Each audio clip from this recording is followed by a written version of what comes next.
Today's story is about a group of internet gamers who played together for years. But one day, in their online world, the line between reality and fantasy suddenly blurred, and nobody could tell what was real and what was fake, until it was too late. But before we get into that story, if you're a fan of the strange, dark, and mysterious delivered in story format, then you've come to the right place because that's all we do, and we upload once a week. So if that's of interest to you, please adjust the like button's power seats in their car to a very uncomfortable position, and then rip out the fuse. Also, please subscribe to our channel and turn on all notifications so you don't miss any of our weekly uploads. Okay, let's get into today's story.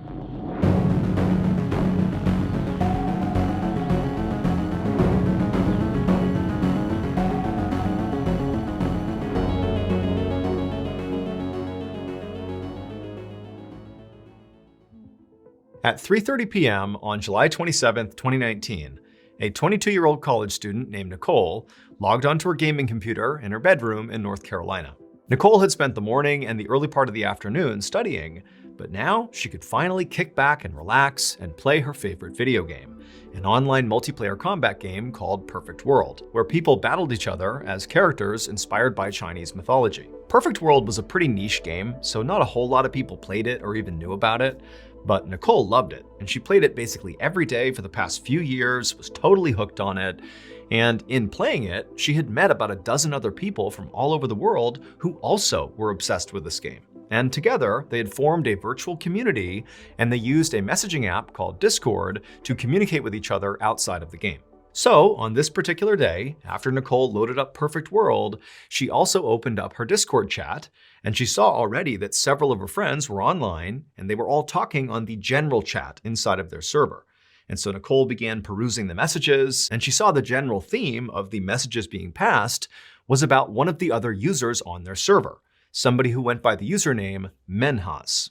So as far as everyone knew on this Discord server, Menhaz, they didn't know his real name, was a college student, and he was basically known to be a huge troll, which meant he said and did really offensive things, in particular on this Discord server, just to get people's reactions. Because of his trolling behavior, he had actually been previously kicked out of the server and also kicked out of the game Perfect World, like the game they're all connected on this Discord server through. He had been booted from both of those platforms in the past, but in previous occasions when that happened, Menhaz would plead his case and say he's not going to do it anymore, he's going to behave, and eventually the moderators would just let him back in.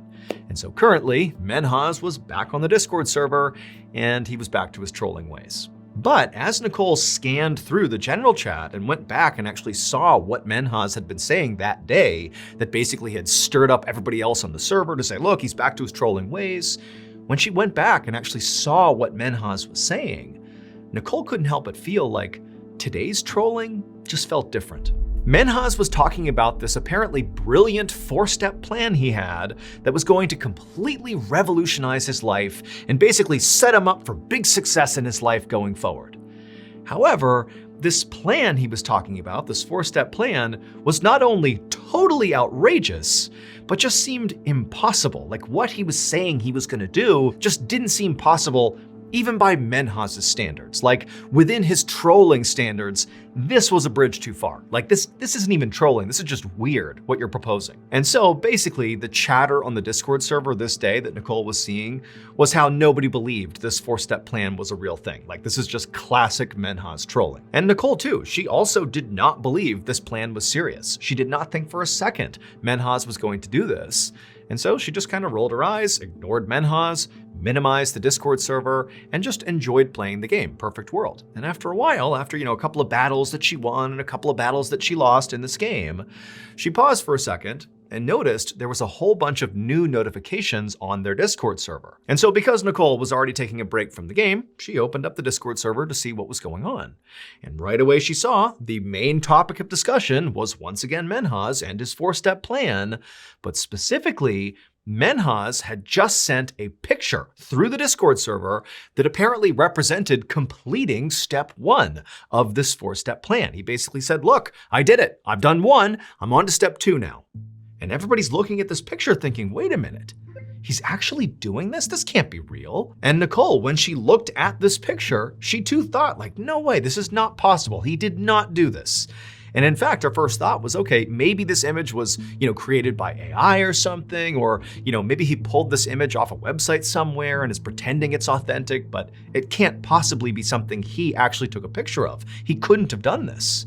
And so pretty quickly, Nicole, despite seeing this image, she agreed with the consensus that Menhaz is still just trolling us. This picture is not proof that he's really doing this 4-step plan. And so Nicole went back to playing Perfect World, and about an hour later, she noticed there were all sorts of new notifications on her Discord server. And so once again, she stopped her game, she opened up the Discord server, and once again, the entire chat was dominated about Menhaz, because Menhaz had sent a second picture, apparently representing him completing the second step of his big 4-step plan. And once again, everyone's saying there's no way, he's trolling us, this can't be real. And Nicole, she looked at the image itself, and she too thought this has got to be trolling.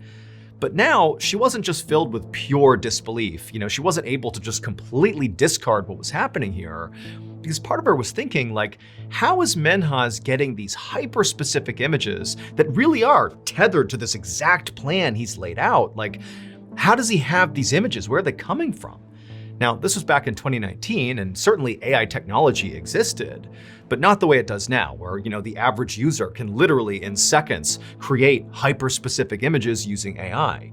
In 2019, that really wasn't available to most people, and so really the only way Menhaz could potentially have these images, at least in Nicole's mind, was he had to have pulled them off some website somewhere and basically pretended they were images that he took. And so Nicole decided she was actually going to take the 2 images he had sent and reverse image search them to try to figure out where they came from, find the website, where he's pulling them from, because clearly these pictures are not authentic. There's no way Menhaz actually took these photos.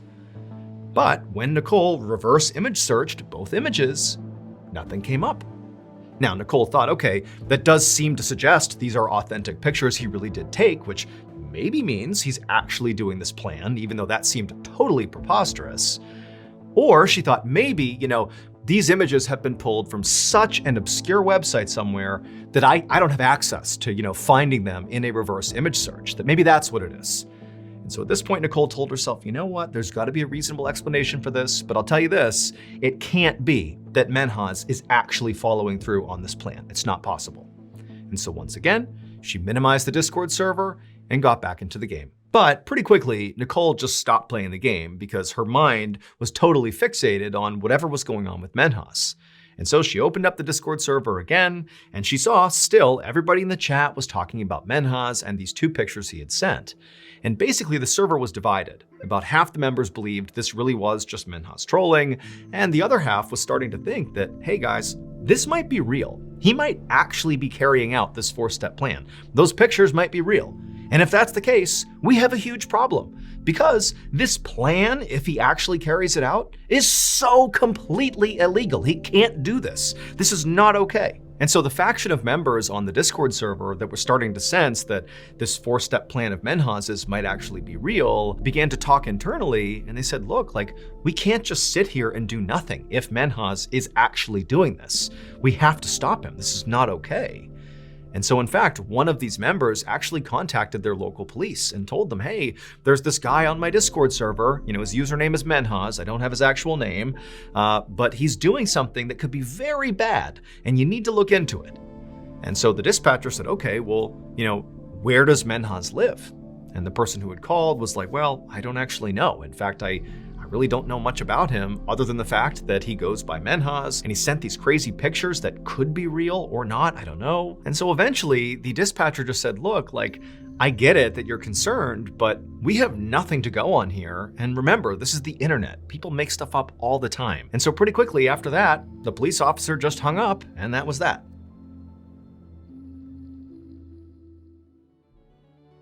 Are you the type of person who has binged basically all of my YouTube videos, and every week you anxiously wait a new upload? If so, thank you, but also you're in luck. Because if you didn't know this, we actually have a separate podcast, the MrBallen podcast, that has literally hundreds of stories that are not on YouTube that you can binge right now. That podcast is available on all podcast platforms. Again, it's just called the MrBallen Podcast. And on Mondays on that podcast, we upload exclusive new content that is not on YouTube to the podcast. So that's Mondays. And then on Thursday, we remaster the audio of your favorite videos on YouTube and put those on the podcast. But again, Mondays, those are brand new and exclusive to the podcast. But if you want to hear those exclusive episodes 1 month ahead of Apple and Spotify and all the other platforms, well, there's only one place you can do that, and that's on Amazon Music. So again, you can go to any podcast platform and find the MrBallen podcast, or if you're like me and you hate waiting, then you can listen early and ad-free on Amazon Music.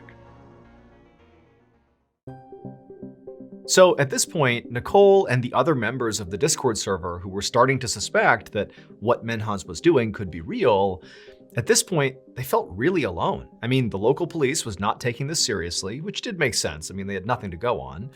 But as a result, it was like nobody was doing anything about what Menhaz was claiming. And Nicole and the other members who, again, were beginning to sense this could be real, they felt terrible about just sitting here doing nothing. And so Nicole and a few other members of the Discord server decided to team up digitally and actually investigate Menhaz themselves, try to figure out like who this guy is and really what's he up to. And so Nicole and this new investigative group started by combing through all the chat logs in their Discord server to see if Menhaz at any point had either intentionally or unintentionally dropped hints about his real name and his location. And eventually they came across a message where Menhaz actually said his real first name was Menhaz. That wasn't just his username, that was his real name. And that was great because Menhaz was a pretty unique name. And so Nicole and the group thought, okay, well, if we find where in the world that name is somewhat common, maybe that will give us a rough idea of where to look for Menhaz in the world. They also knew that Menhaz was a college student, or at least he claimed to be. Now, he never actually said where he went to college, but he would often, in the Discord server, tell people when he was going to be on the server and when he was going to be off the server, like for classes and for studying and that kind of thing. He would say, okay, hey, I'll be on at 6 p.m. tonight, or I'll be off at 9, I'll be back on at 8. He would give these specific times, and he would always use Eastern Standard Time when he did that. And so a natural assumption that Nicole and her group made was, okay, very likely Menhaz lives in the Eastern time zone. And that time zone included the entire East Coast of the United States, Eastern and Central Canada, and also some countries in South and Central America. But while that was helpful, it still created too broad of an area in the world for this group to realistically look for Menhaz. It was nearly impossible to actually figure out where he was.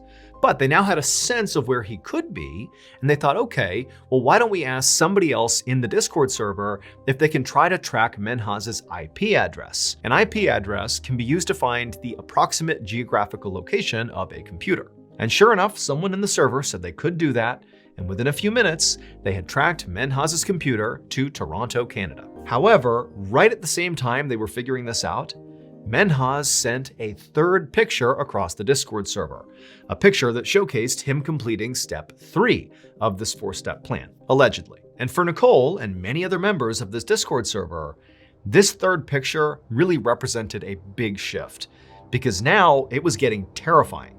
Because look, it seems pretty likely at this point that Menhaz is actually doing this. This is real. How could he possibly have these hyper-specific photos that are perfectly synced with this 4-step plan he had come up with? This feels real. And so Nicole, she actually asked the person who had traced his IP address to Toronto, she said, hey, should we call the Toronto police and tell them what's going on here? You know, maybe they can go find him and stop him before he completes this plan. I mean, he's apparently completed 3 steps. There's only 1 step left. We have to stop him here.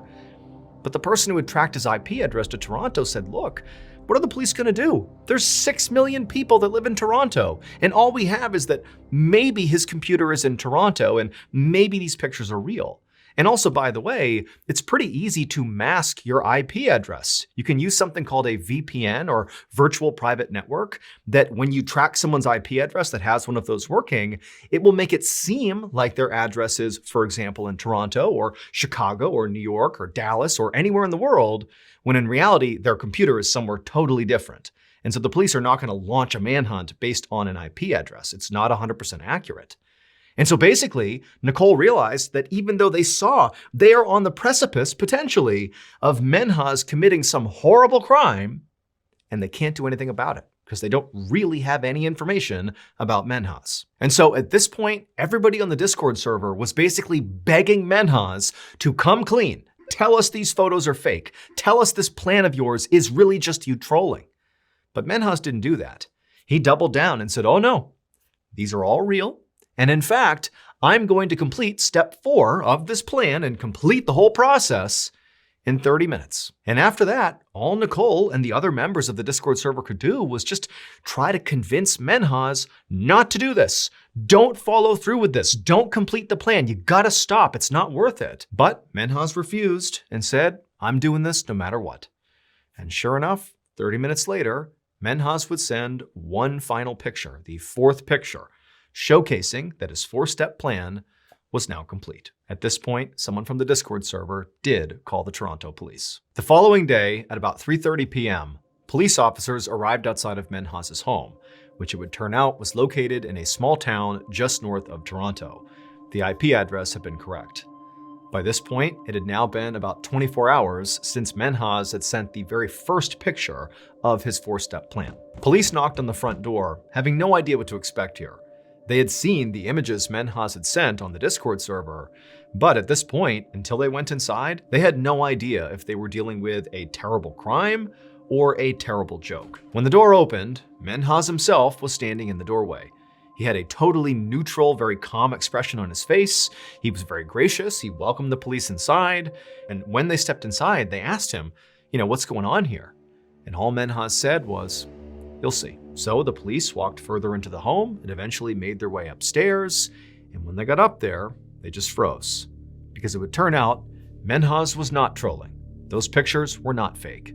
He really had carried out that 4-step plan. It would turn out, for the past 4 years, Menhaz had been living a double life. To his friends and family, he was a college student studying engineering, and he was on a path to great success. When in reality, he dropped out of college in his first year and just pretended to go to school every day, when in reality, he would just go to a local mall and hang out there. And then in the evenings, when school was over and he would come back home, he would just immerse himself in video games, specifically that Perfect World game. That's what he did. He just went to the mall and played video games and lied to his friends and family. But July 27th, 2019, the day Menhaz put his 4-step plan into action, was literally the last day he could maintain this ruse. Because the next day, July 28th, 2019, was the day Menhaz was scheduled to graduate from his college. And so his friends and family were all expecting to be there and to see this amazing ceremony. And so to deal with the fact that his real life and his fake life were about to collide, Menhaz came up with his 4-step plan. And he literally told the members of the Discord server about his big plan, but nobody believed him because he was always trolling people. It just seemed like, oh, this is made up, another one of Menhaz's lies.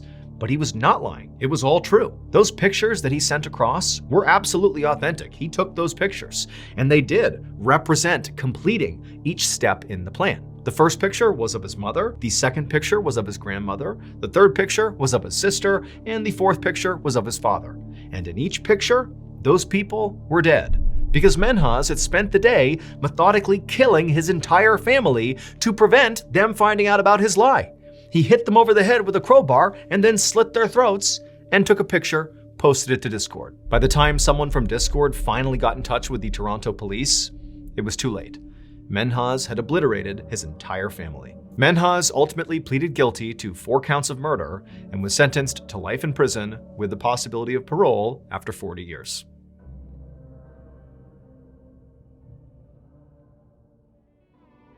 Thank you so much for watching. Let me know in the comments what you thought of today's episode, and also remember, we have hundreds more videos for you to binge right now. But if you want a recommendation of, which video to invest your time in, well, here are 2 great options right here. If you want more MrBallen content, click on this one. And if you want some redacted declassified mysteries with Luke Lamanna, click over here. All right, until next time, see ya. Today, we have a very special video for you guys. We have a collection of 5 disturbing photo stories, and the first one you're gonna hear is totally brand new. and the other 4 are fan favorites, where at the end of each of them, you'll see a very disturbing photo, and each story gets progressively more disturbing as we go. Now, even if you've seen those 4 other stories, don't worry, they've all been totally re-edited, remastered, kind of rethought through, so it'll feel like a new viewing experience. And again, also, the very first story of this video is completely brand new. But before we get into those 5 stories, if you're a fan of the strange, dark, and mysterious delivered in story format, then you've come to the right place, because that's all we do, and we upload once a week. So, if that's of interest to you, please break into the like button's house and use RainX to write the words "I'm watching you" on their bathroom mirror, so that every time they take a hot shower, they see the creepy message. Also, please subscribe to our channel and turn on all notifications so you don't miss any of our weekly uploads. Okay, let's get into today's stories.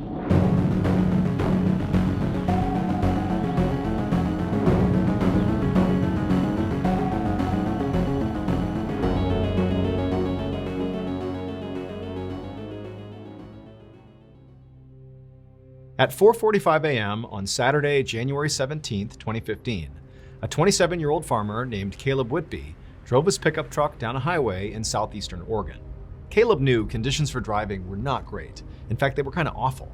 The road was icy, it was foggy out, the sun wasn't up, so it was pretty dark out. But he felt like he didn't really have a choice. He had to go pick up a shipment of cattle for his family's farm. After driving for another 10 minutes or so down this road, so it's just before 5 a.m. at this point, Caleb found himself right behind this big semi-truck who was going under the speed limit.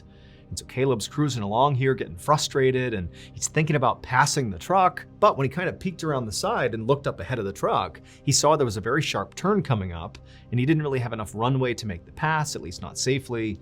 And so Caleb just kind of throttled back and decided he would make the pass after making the turn. And so the semi-truck, which is right in front of Caleb, it ends up making this turn and gets out of sight of Caleb. And then a moment later, Caleb makes the same turn, and as soon as he does, he sees something that he couldn't have seen before. He's seeing it right now that sends a jolt of panic through his body, and reflexively, he jams on his brakes, he loses control of his truck, it starts to slide, and all Caleb can do is just brace and pray that he doesn't get killed. And then a second later, he heard a loud crunching sound, and then his truck stalled, and everything went quiet. But the silence was broken when suddenly there was another crunching sound, and at the same time, Caleb suddenly felt his lungs getting crushed together, and all the air was just pulled out of his body. Moments later, a different semi-truck driver was going down the same stretch of highway that Caleb had been, and he rounded that exact same turn, and when he did, he saw the same thing that had horrified Caleb and caused him to swerve out of control. Except this semi-truck driver, when he hit his brakes, he was able to basically maintain his truck, and he sort of gently hit the guardrail and, crashed, but it didn't cause any damage to him or really to his truck. And so after kind of composing himself, this semi-truck driver got out of the cabin and he looked out at this unbelievably horrific scene in front of him, and instinctively he knew if he goes forward and inspects this, he's just gonna see dead bodies, and he didn't know if he could even handle that. And so he's just standing there in utter shock when he hears this sound, and he knows this sound is something that he has to go investigate. And so even though he was terrified of, potentially seeing dead people, he walked towards the sound, and suddenly he saw where it was coming from. And he just couldn't believe what he was looking at. It would turn out when Caleb Whitby rounded that corner and then saw this horrible thing that caused him to crash, well, what he saw was a massive pileup of over 24 cars just completely blocking the road. And so he smashed on his brakes and he tried to stop himself, but ultimately he smashed into the semi-truck that just moments before he had been driving behind. The semi-truck had also crashed. And so Caleb has now crashed into the side of the semi, and everything's silent for a second, and then another semi-truck comes around the corner. Caleb can't go anywhere, and that semi-truck blasted into the back of Caleb's car. After that, the other semi-truck, the third semi-truck, if you will, rounds the corner, sees the pileup, hits the brakes, but this guy, he manages to crash into the guardrail, avoiding major injury and damage to his truck. And so he gets out of his truck, and he's surveying this horrific scene, and he hears a sound. And he follows that sound right into the crash, and eventually he finds it. And that sound was Caleb. Here is a picture that this driver took of Caleb, of what he found when he found Caleb. It's unbelievable. Somehow, when Caleb's truck was smashed from both directions, it created this perfect pocket of space just big enough for Caleb to fit inside of. And so despite being smashed together by two semi-trucks in this huge pileup, Caleb was basically unhurt. And so when this third semi-truck driver found Caleb, he actually was able to, after taking this photo, pull Caleb out of the wreckage, and minus a bruise and a couple of cuts on his face, Caleb actually was just fine and ultimately walked away. And in fact, after first responders showed up and cleared the wreck, it would turn out that incredibly, nobody was killed.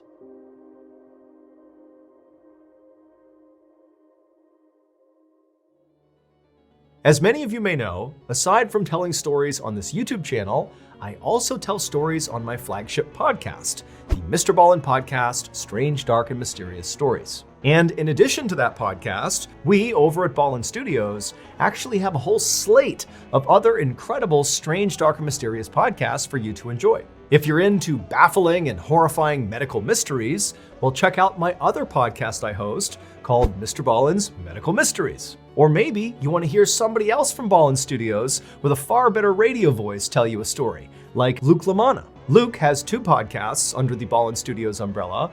One is called Wartime Stories, which sort of mirrors what he does on YouTube, also called Wartime Stories.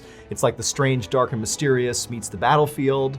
And he also has a show called Redacted. It's brand new, and it delves into government conspiracies and cover-ups. It's wild. Ballen Studios also has shows that are just pure nightmare fuel, like Bedtime Stories with host Richard Weil, who looks into cryptid encounters, supernatural deaths, the paranormal, and everything in between. It's really good. And then of course, we have Run Fool, hosted by the iconic Rodney Barnes, who's like a true pioneer in the horror space. We were so lucky to be able to collaborate with him, and his show, which sort of delves into terrifying folklore, is just one of a kind. You gotta check it out. So if any of these shows appeal to you, make sure you go check them out by just going to any podcast platform and looking up Ballen Studios, and boom, you'll see all of our shows. Make sure you follow along and tune in each week for new episodes.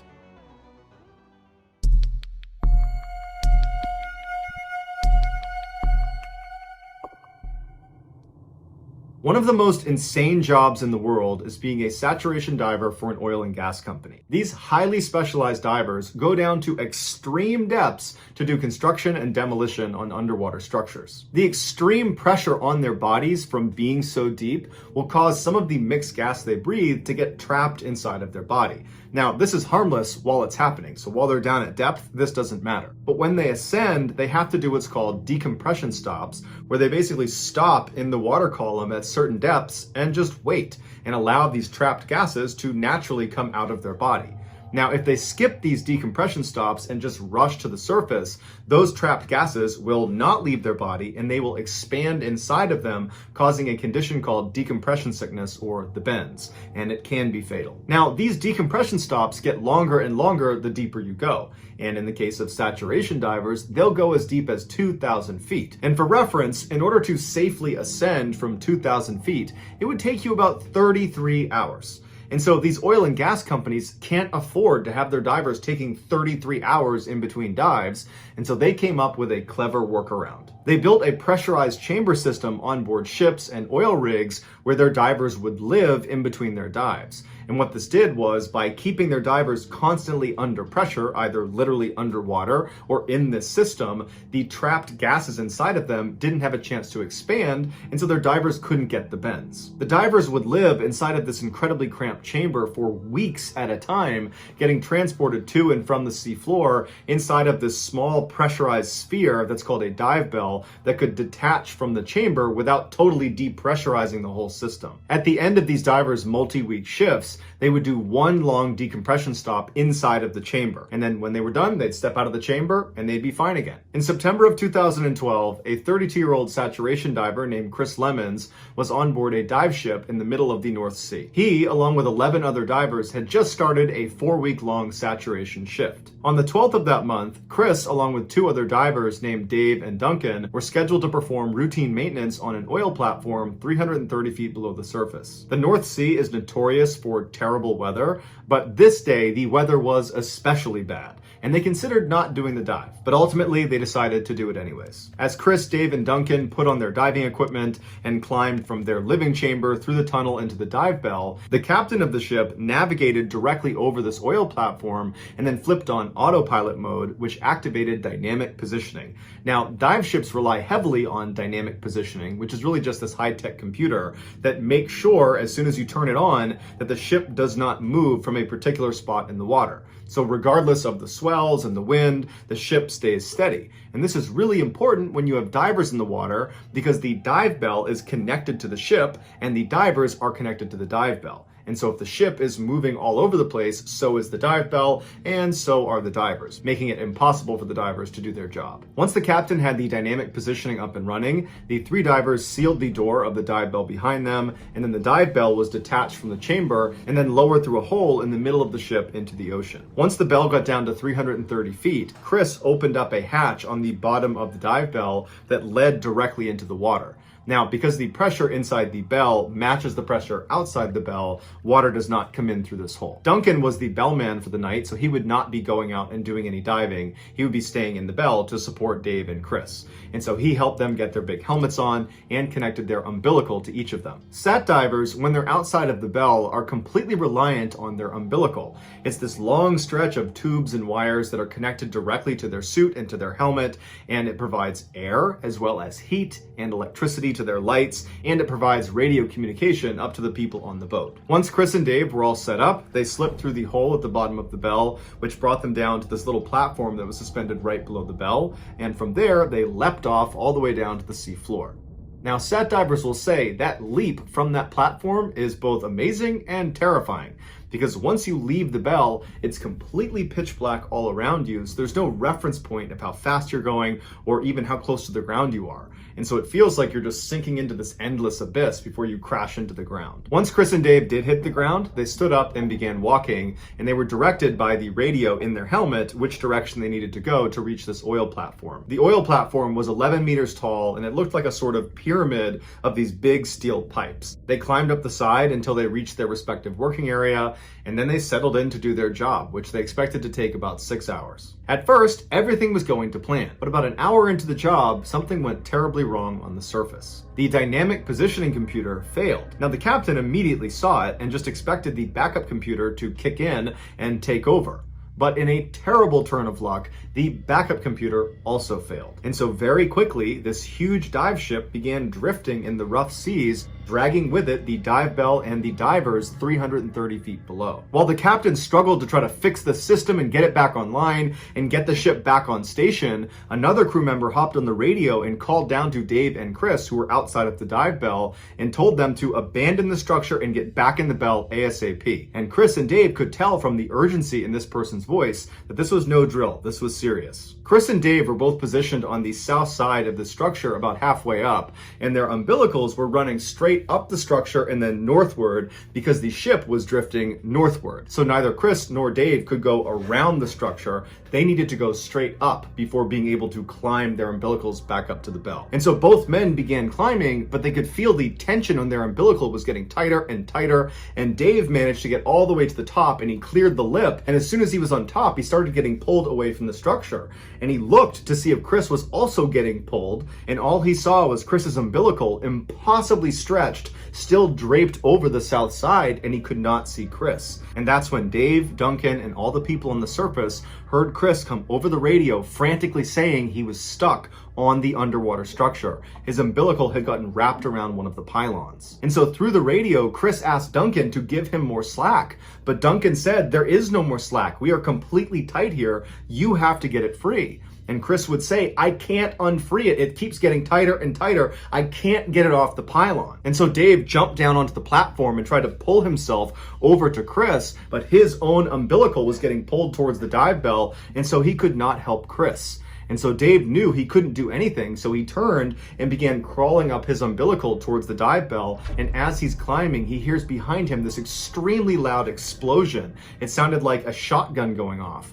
and what it was Chris's umbilical snapping under the tension. As soon as the umbilical snapped, it sent Chris flying backwards off the structure, falling towards the ocean floor. Without his umbilical, he wouldn't have had light, he wouldn't have had a radio to talk to anybody up on the boat, he wouldn't have had heat, and the water was just barely above freezing, and so he would have been very cold very fast, and he would not have had an air supply.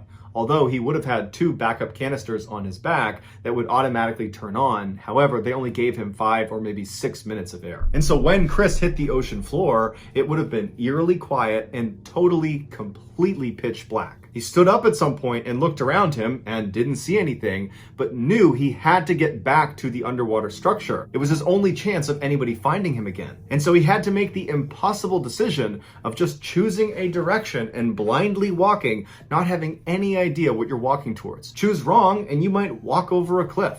But at some point, Chris made up his mind and just began walking in a single direction, and miraculously, he walked into the underwater structure. He climbed up the side until he got to the top, which was a flat metal grate, and there he looked around and saw there was no dive bell, there was no sign of anything. It was just him. He was completely all alone. And he must have known at this point that he was running out of air. He probably had maybe 1 or 2 minutes left.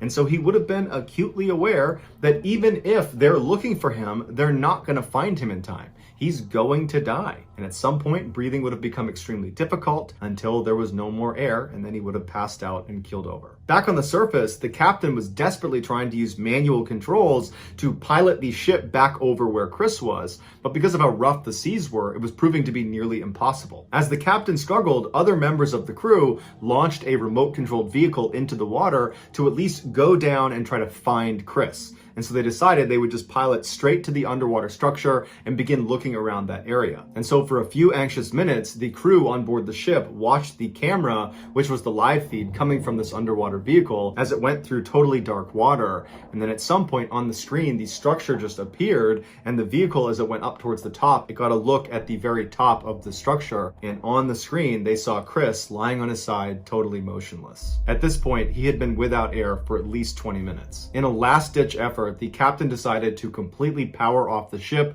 and its computer and just do a hard reset, something that you would never do, especially in rough seas, because if it doesn't come back on again, you are dead in the water.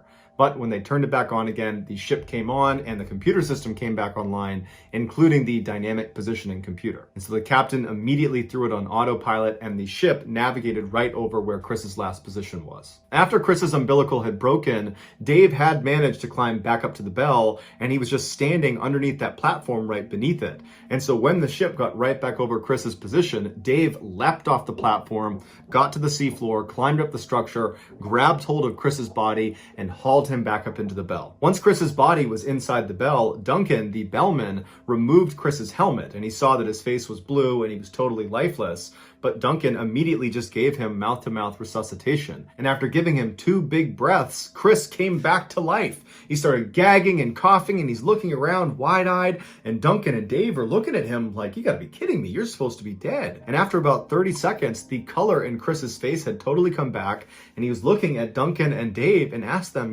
what happened? And Duncan and Dave didn't have an answer for him. And so instead, all 3 men just started laughing and hugging. They could not believe it. Once Chris was brought back up to the ship, the dive medic looked at him and concluded that nothing was wrong with him. He was perfectly fine, despite the fact he had been without an air supply for over 30 minutes. And 3 weeks after the incident, Chris was back down saturation diving again. Today, scientists don't know how Chris survived. The leading theory is that it was just so cold, it slowed his heart and his brain down, and that somehow kept him alive. But the reality is, his survival is a total mystery. Here is what the crew saw when their remote-controlled vehicle found Chris lying on top of that platform.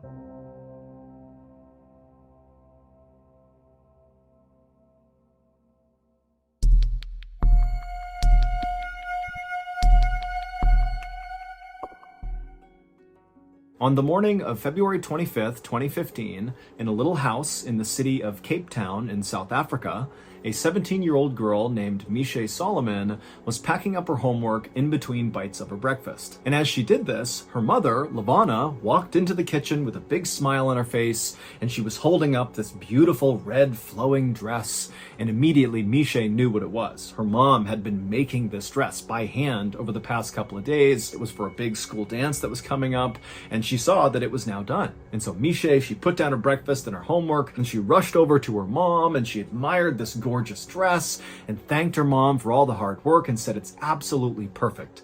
And then from somewhere behind Misha, her father, who was still sitting at the table, kind of grunted out, "Hey, isn't that dress a little bit revealing?"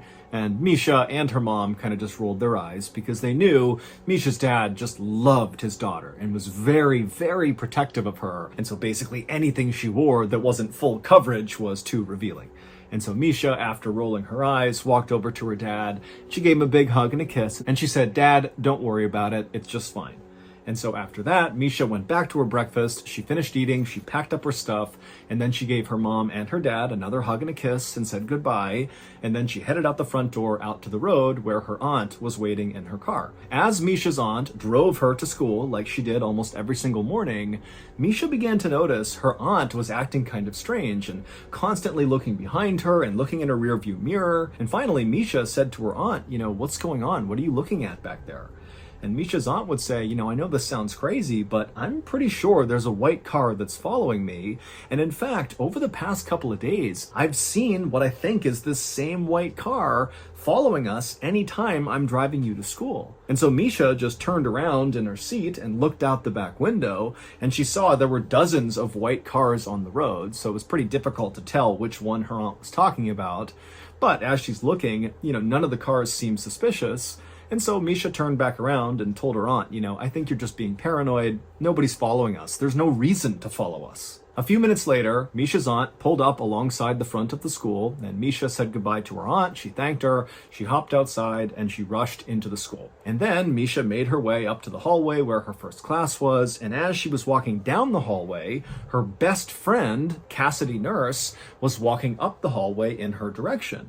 And so right away, Misha sees Cassidy, and she waves and smiles and begins walking towards her. But Cassidy gave Misha this kind of weird, lukewarm smile, and then quickly looked away from Misha, and then Cassidy turned and bolted into the nearest classroom. And so Misha just came to a stop and just looked at the doorway where her best friend has disappeared, and she starts thinking to herself, what's going on? Why did she do that? That was so cold. And then Misha began to think about the fact that actually, over the past couple of days, Cassidy had been acting really strange. It was like she was trying to avoid Misha, but Misha had no idea why. It wasn't like they were fighting. Normally, Misha and Cassidy were totally inseparable. They had met earlier that school year, and even though they were actually kind of far apart in age, Cassidy was in 8th grade and Misha was in 12th grade, it was like it didn't matter. It was like right away when they met each other, they had this special bond where they just had to be around each other all the time. They shared everything with each other. And certainly anytime they saw each other in the hallway, they would stop to chat or even go into a nearby bathroom and do each other's hair and makeup and share any gossip they had recently heard. So for Cassidy to act like this was just totally uncharacteristic, and it really upset Misha. But just then, the bell rang in the school, so Misha knew at this point she was now late for her class, and so she had to forget about whatever was going on with Cassidy, and Misha just hustled down the hallway and went into her classroom. And so Misha, she takes her seat at her desk, she puts her stuff down, and she's getting ready to listen to the teacher, when suddenly the principal comes in without even knocking, and without even saying anything to Misha's teacher, the principal walks right up to Misha and says, "I need you to come with me." And right away, Misha's classmates, all who saw this, they begin oohing and awing as if Misha is in huge trouble. But Misha's thinking to herself, I didn't do anything. I have no idea what this is about. And so she kind of smiled like it was no big deal. She picked up her stuff and she followed the principal out into the hallway. But as Misha followed the principal down the hallway towards the principal's office, Misha's smile faded and she began to wonder, what is this about? What's going on? And then finally, they got to the principal's office. The principal opened up the door. Misha went in first, and the principal trailed behind her and shut the door behind them. When Misha looked into the principal's office, she saw there were already 2 people inside who she didn't recognize.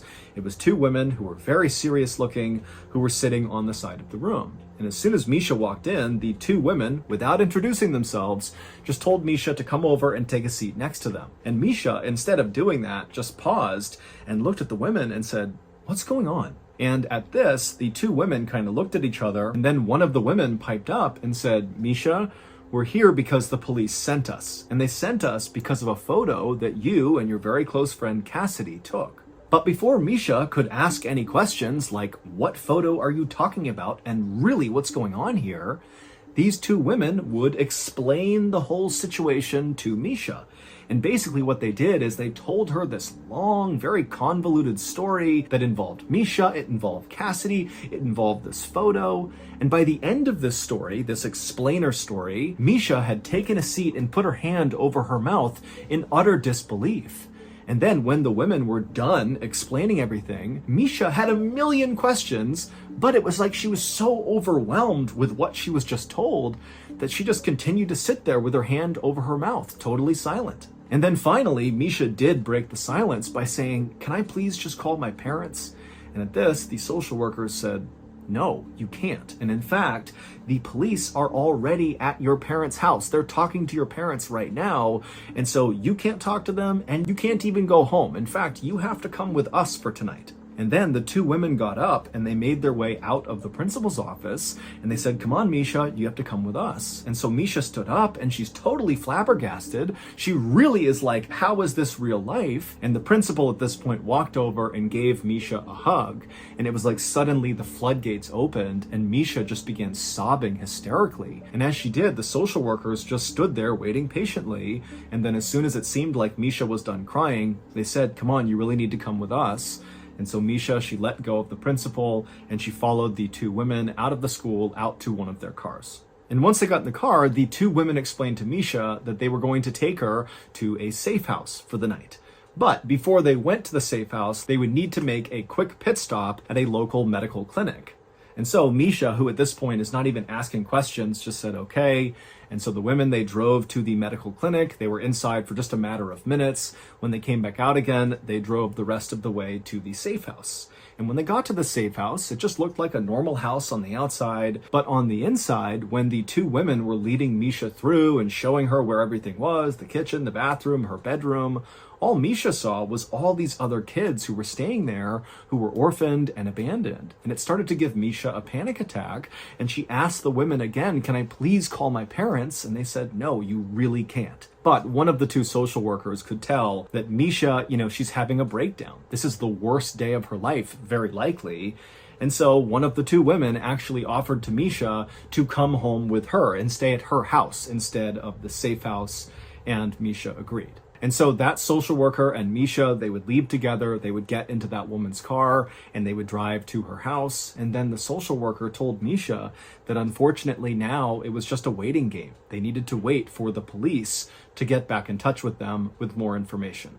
That night, as Misha lay in this woman's guest bedroom, looking up at the ceiling, wondering how the heck this had become her life, she began to think about the photo that her and Cassidy had took that had kind of started this whole horrible thing. And so Misha began to think about the day they took this picture, and all she remembered was that she and Cassidy were just kind of goofing around and smiling and making funny faces and just taking photos as they went. She certainly didn't think that one of those pictures they took would totally change her life.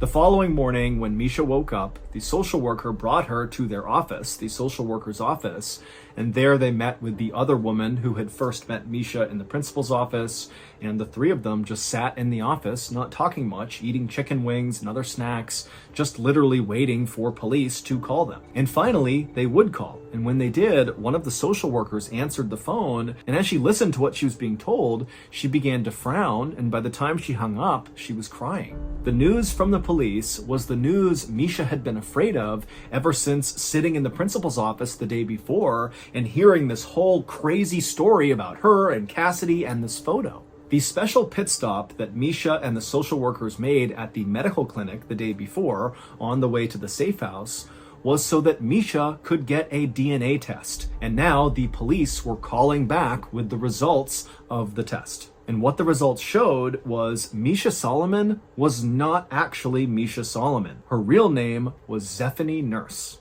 17 years earlier, Zephany Nurse had been stolen out of her crib at the hospital in Cape Town, and despite a massive manhunt for her, she was never found. And so this was a huge, famous case in Cape Town, and most people assumed it would never be solved. But Misha's DNA had done just that. It proved that Misha's parents, who had loved her and raised her since she was a baby, were not actually her parents. Her mother, Levana, was actually her kidnapper, and now she was under arrest. But even though this revelation was incredibly shocking and upsetting for Misha, it was not nearly as shocking as learning the identity of her real biological parents. The social workers took Misha from their office to the police station, where they told Misha her real biological parents were waiting to meet her. And so once they went inside the police station, Misha gripped onto the social worker's arm tightly. She was incredibly nervous, and she was led down a hallway to a door that was shut.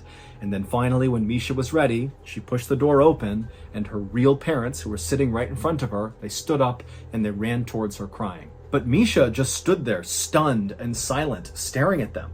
Because these people, they were not strangers to her. She knew them extremely well. They were the parents of her best friend in the world, Cassidy Nurse. Which meant Misha, aka Zephany Nurse, was Cassidy's sister. Months earlier, when Misha and Cassidy first met each other, the reason they hit it off so quickly, and the reason they had similar senses of humor and liked the same things, and looked so dramatically similar, is because they were literally sisters. They just didn't know it. And then one day they took a series of selfie photos of themselves, and Cassidy, she would go home and show one of those photos to her parents and say, hey, look, my best friend, Misha Solomon, look how similar we look. And when Cassidy's parents looked at Misha Solomon, they instinctively knew, that is our daughter. That is Zephany Nurse. And so they would bring this photo to the police, and the police would begin to investigate. And during this investigation, they began trailing Misha. So when Misha's aunt told Misha that she thought a white car was following her, she wasn't just being paranoid. Those were investigators following Misha around, trying to get a feel for her schedule, because they needed to approach her when she was alone in order to get a DNA sample. They were worried if they contacted Misha and tipped off what they were doing, she would tell her parents, who were actually her kidnappers, and then potentially they might take Misha and run away. And so they couldn't risk that. They had to basically follow her around and wait for an opening to get this DNA test done. And so this was also the reason why Cassidy was acting so strangely towards Misha in the few days before the truth was revealed. It's because Cassidy knew about this investigation, and the police told her, you can't tip Misha off. She will tell her parents, her kidnappers, and they might abscond with her. And so Cassidy basically felt awkward and kind of just hid from Misha for a couple of days. The woman that Misha had grown up with and called her mom for her whole life, Levana Solomon, was ultimately convicted of kidnapping and sentenced to 10 years in prison. There has never been any evidence to suggest that Levana's husband, so Misha's dad for her whole life, actually knew that the baby had been kidnapped, because 17 years earlier, Levana had been pregnant with their child. But it's believed she miscarried, and Levana did not share that with her husband. Instead, she told her husband that she had gone into labor while he was at work and delivered their child, and so that's how they had this baby, Zephany, when in reality, after Levana had miscarried, she had at some point dressed up like a nurse, gone into the hospital, and stolen Zephany. For her part, Zephany, aka Misha, stayed in touch with both sets of parents, the fake ones and her biological ones. And she would say that, she still loves the parents who kidnapped her because they raised her and they treated her well. And in fact, Zephany would actually wear that beautiful flowing red dress that Levana had stitched for her to her high school dance, well after the news came out about who Levana was. Misha also decided that she would just keep the name Misha because that was what she was used to, instead of going back to her baby name, Zephany.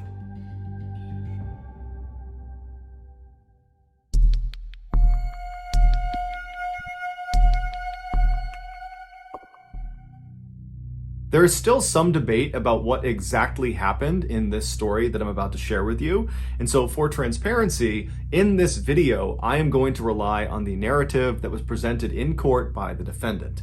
And so with that in mind, here Here we go. On the afternoon of December 3rd, 2012, a freelance photographer working for the New York Post newspaper named Umar Abbasi was walking down the stairs of the 49th Street subway station in New York City. This very busy station is located only a few blocks away from the very famous Times Square. And so after Umar made his way down to this underground subway station, he walked over to one of the big automated kiosks that looks like an ATM, and he purchased a subway ticket. And then with his ticket, he walked over to the turnstiles. He slid his ticket through the slot, pushed past the turnstiles, and was now standing out on the actual train platform. And from where Umar was standing, this platform basically was like a huge sidewalk that stretched all the way to his right a couple hundred feet and all the way to his left a couple hundred feet. And in front of this platform were the actual tracks down below, because the train, when it came out of the tunnel, it would actually come right up alongside this platform with almost no clearance between the platform and the train. As such, the leading edge of the platform, basically the lip of the train platform that's closest to the train tracks, has this big yellow line painted all across it to keep commuters from standing too close to the edge, because if a train came through, they could actually get hit by the train. And so as Umar is standing on this platform and he's looking left and right, it's totally crowded with people, and they're all kind of tucked back against the wall away from this yellow line. And so Umar decides he's going to turn right and wait at the right end of the platform, just because he saw down at the far end there appeared to be a gap in people, and he figured he could stand right there. And so Umar begins navigating past all of these people on the right side of the platform, and for the most part, everyone he is passing either has their head buried in their phone, or they're listening to music, or both. Because the thing about riding trains, especially trains in busy cities, is none of the commuters want to talk to anybody else. They want to be completely left alone. And so as Umar is walking, everyone was basically doing that, but at some point he did pass two people that were engaged in a pretty heated conversation. Umar had no idea what they were arguing about, or if they were even arguing at all. He didn't know who these people were, but he took mental note of the fact that two men were kind of bickering with each other. And so he walked past them, didn't give it much of a second thought, and he arrived at a gap in the gaggle of people waiting for the train. And there he just stood well back of the yellow line, where he pulled out his camera and began clicking through the images he had taken earlier in the day at an earlier photo shoot. And so as he's clicking through these pictures,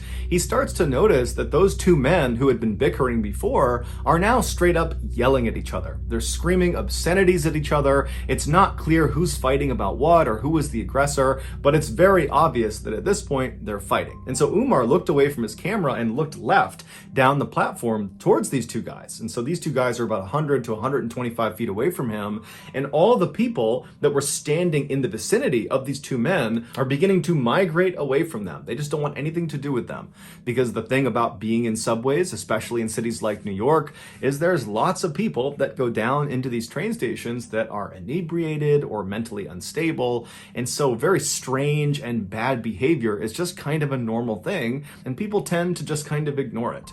And so that's what's happening. People are kind of walking away from these two fighting men, doing their best to pretend it's not happening. And so Umar spent a couple more seconds staring down the platform at these two men, but eventually just shrugged and thought, you know what, whatever problems they have, they're not mine. And so Umar went back to his camera and continued to click through his pictures, when all of a sudden he hears a scream coming from the left side of the platform. But it was not a scream that sounded like it came from either of these two men. And so Umar looked up from his camera and looked left down the platform, and now he just sees chaos. It's people running away from these two men. People are running to get away from whatever is happening around them. And so Umar's thinking these men must have come to blows, and they're now fighting actively, physically with each other. But when finally the crowd kind of cleared for a second, he saw a woman pointing down at the train tracks right in front of where those two men had been standing. And so Umar looks at the woman and he follows her finger down onto the tracks, and he sees there is now a man, one of the two men who had been fighting, laying face down on the train tracks. And then, to Umar's horror, he looks up down the tunnel where the train would come out of, and he sees the headlights of the train. It is now coming into the station. And so Umar starts running down the platform to try to get to this man to pull him out of the tracks. And as he's running, he pulls out his camera and he turns the flash on and he holds the shutter down and he aims it at the train conductor to hope the flashing of his camera will alert the train conductor to put on the emergency brake and stop the train before he hits this guy down on the tracks. And so as as Umar is running, trying to signal this train conductor, the man down on the tracks tries to stand up, and Umar sees he's really struggling to stand, and when he finally gets up, he turns and he grabs the edge of the platform, and he tries to pull himself up and out of the tracks, but he doesn't have the strength or the coordination, and as Umar is getting closer and closer, but he's still too far away to help, he sees that this guy down on the tracks is not going to be able to get out of there before the train hits him. And so Umar finally comes to a stop, and he watches as this man down on the tracks lets go of the lip of this platform and just turns and faces the train like he knows what's about to happen. And then seconds later, the train, although it did try to stop, impacted this man and killed him instantly. The man's name was Kai Suk-han, and he was 58 years old. When the police finally showed up, they arrested the other man who Han had been fighting with. He was a 30-year-old named Naeem Davis, and Davis would actually tell police that he had been fighting with Han and he had pushed him onto the tracks, but it was in self-defense. However, that self-defense story didn't stop him from being charged with murder. While Davis sat in jail waiting for his trial, the media and the public at large had already come to the conclusion that Davis was guilty. And this was due in large part to a particular picture. As Umar was running down the platform, holding up his camera, holding the flash down, trying to flag the train conductor to get him to stop, Umar was also taking dozens and dozens of pictures. And those pictures were of Han right before he was struck by the train. And so after Umar ultimately discovered he had taken these pictures, he gave them to his employer, the New York Post newspaper, and the day after the incident, they ran on the front page a picture of Han right before he's about to be killed with the headline, "Doomed." And so once the public saw this picture, nobody could believe that Davis was anything other than a cold-blooded killer for pushing this poor innocent man onto the tracks. But as it would turn out, nearly 5 years later, when Davis did finally get his trial, he was acquitted of all charges because it turned out Han was very drunk and had picked a fight with Davis, and Davis was filmed on more than one occasion on the platform trying to get Han to leave him alone. And so finally, after Han began making death threats and then grabbed Davis's shoulder, Davis turned around and pushed him, and Han, being drunk, stumbled and fell backwards onto the tracks and then was ultimately killed. Here is the infamous photo of Han on the cover of the New York Post newspaper.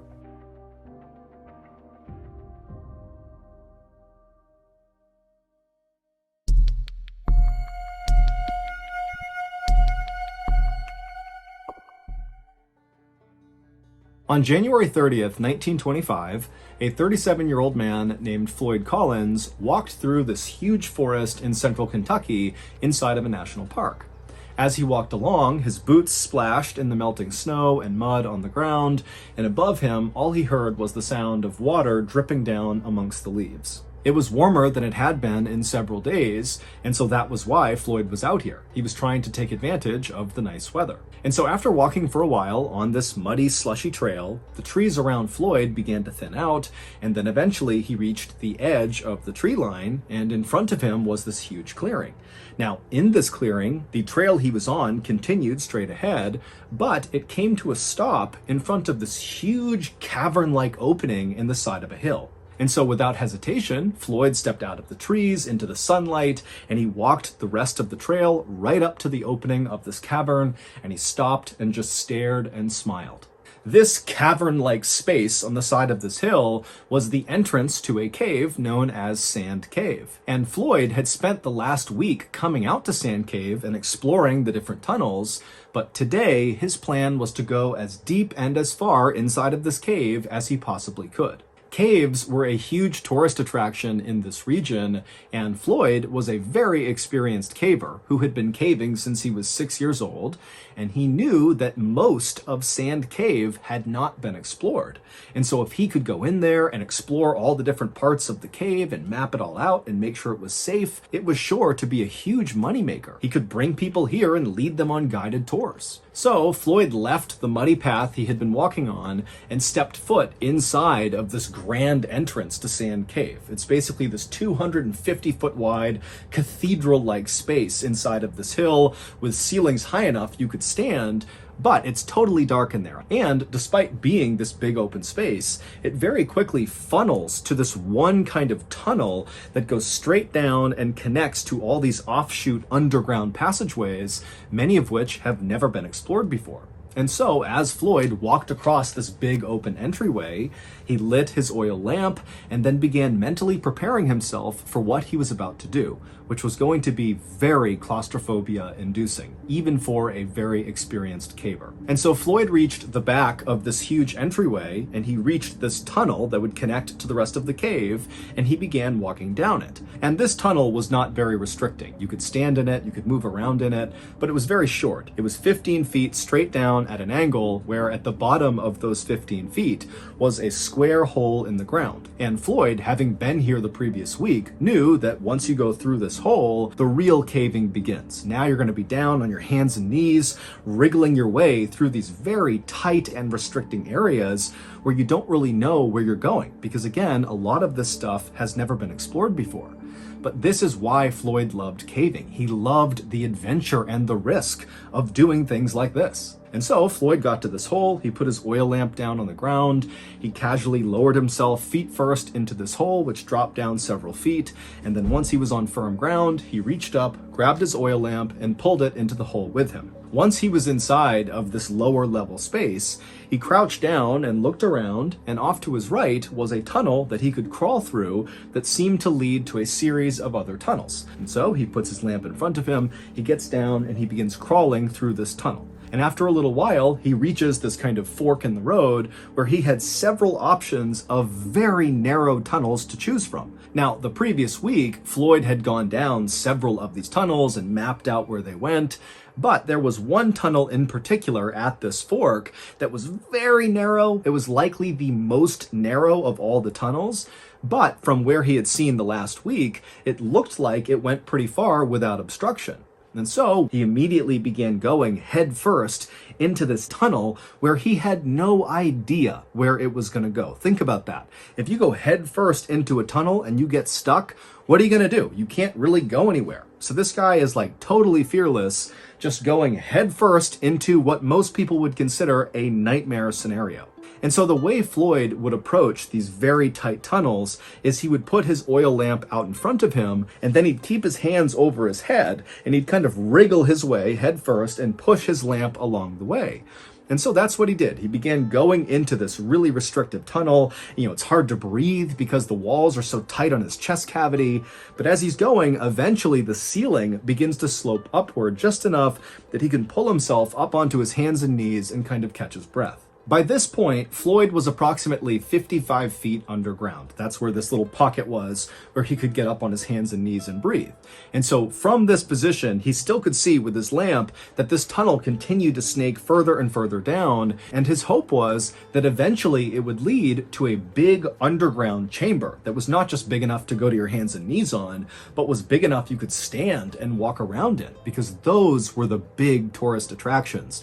Not only because it seems like another world underground that you can fully explore and walk around in, but also, as Floyd knew from his past experience of going into other caves, a lot of times those big underground chambers are full of Native American artifacts. And again, that was a huge potential moneymaker for people like Floyd because it allowed him to advertise that this cave where tourists could go explore was full of all this rich history. And so Floyd eventually, after catching his breath in this little spot, got back down onto his stomach with his hands out in front of him, with the lamp out ahead of his fingers, and he began going deeper and deeper into this unexplored section of Sand Cave. And as he inched along, even though the ceiling remained very tight on top of him, he's totally compressed to the ground, the walls on either side of him began to expand, which meant Floyd, if he wanted to, could actually turn himself around, although he couldn't stand up. And so Floyd is making his way down this very low ceiling area when he notices his oil lamp is beginning to flicker, which means it's going to go out soon.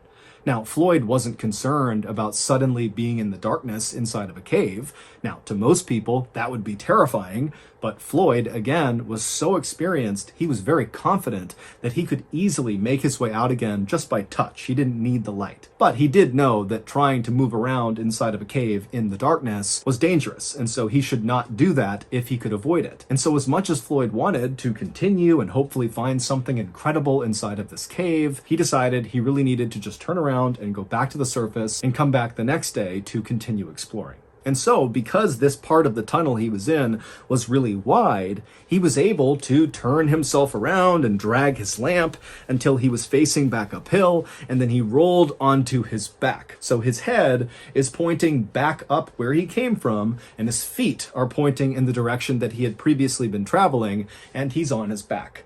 And so his oil lamp is above his head. He can move his arms side to side because, again, it's pretty wide in the area he's in, but his head is pretty restricted by the ceiling. And he began inching with his heels and pushing with his arms, moving up the tunnel on his back. And as he would move, he'd use his head and his hands to push the oil lamp back up the direction he was going. And for a little while, this system worked great. But at some point, right as he was getting close to that area where he was able to previously get on his hands and knees and catch his breath, Floyd accidentally kind of rushed and pushed his lamp too hard and knocked it over, which extinguished the light. And so suddenly, Floyd was cast into total darkness. Now, again, Floyd was not concerned or really even scared about being in darkness inside of this cave, but this was not a good scenario and he knew it. But he told himself, stay calm. He knew where he was in the cave. He just needed to get to that little pocket. He'd catch his breath, and then he'd continue his way back up, eventually reach that hole in the ceiling, that square hole. He'd climb out, make his way out of the cave, and boom, he'd be done. And so Floyd just continued to push the now extinguished oil lamp above his head, and he continued to inch with his heels and moved his arms around to keep going backwards up this tunnel. But then, right before Floyd reached that pocket inside of the tunnel where he could get onto his hands and knees, he heard the sound of falling rocks somewhere below him, kind of near his legs. Now it's pitch black, he can't see anything, and so Floyd just kind of held his breath and hoped that whatever was happening wouldn't affect him. But then he felt a shooting pain in his left leg. A 27-pound rock had broken loose from the low ceiling and landed on his left ankle. Now, at first, Floyd was actually relieved that the rock had landed only on his left leg. And in fact, his leg was actually kind of positioned in a depression on the floor of the cave. And so the rock didn't really hit his left ankle directly. It kind of like hit the ground and then leaned onto his left ankle. And his left ankle was kind of protected in the depression in the cave floor. And so Floyd's thinking, thank goodness it only landed on my ankle and not on my head or my chest, because then I'd be dead. And so, after catching his breath and kind of calming down, Floyd tensed his body and pulled his left leg as hard as he could to clear this 27-pound rock, but his foot wouldn't budge. And so Floyd thought he would just reach down and kind of dig his foot out. He'd just move the rock out of the way. But even though this cave had widened out on either side of Floyd when he had gone deeper and deeper into it, because he had retraced his steps, he was farther up the tunnel where those sides had really come in much closer to him. And so he wasn't able to actually reach down and touch the rock. The walls made it impossible. And so he wasn't able to use his hands to clear this rock. And so Floyd is pinned underground, unable to move, in absolute pitch darkness inside of a cave that's practically crushing his chest because the ceiling is so low. And he knows it's unstable. The ceiling has now fallen off, so there's a chance more rocks could come in at any time. I mean, this is like a worst case scenario for anybody who goes caving. But Floyd told himself to just stay calm. He knew this was a very bad situation, but people were certain to find out he was missing, and they knew he had gone to Sand Cave, and they would come here, they would find him, and they would rescue him. And so Floyd just decided he would wait. And for an agonizing 30 hours, remember, 30 hours of pitch blackness, trapped in a totally claustrophobic environment. 30 hours of this, no food, no water, can't go to the bathroom. He's laying there for 30 hours, and then finally, he hears a voice coming from somewhere near the entrance of this cave. And when he heard that voice, it was like the sweetest sound he had ever heard. Because not only did they represent help, but the voice was coming from Floyd's brother, Homer, who was also a very experienced caver.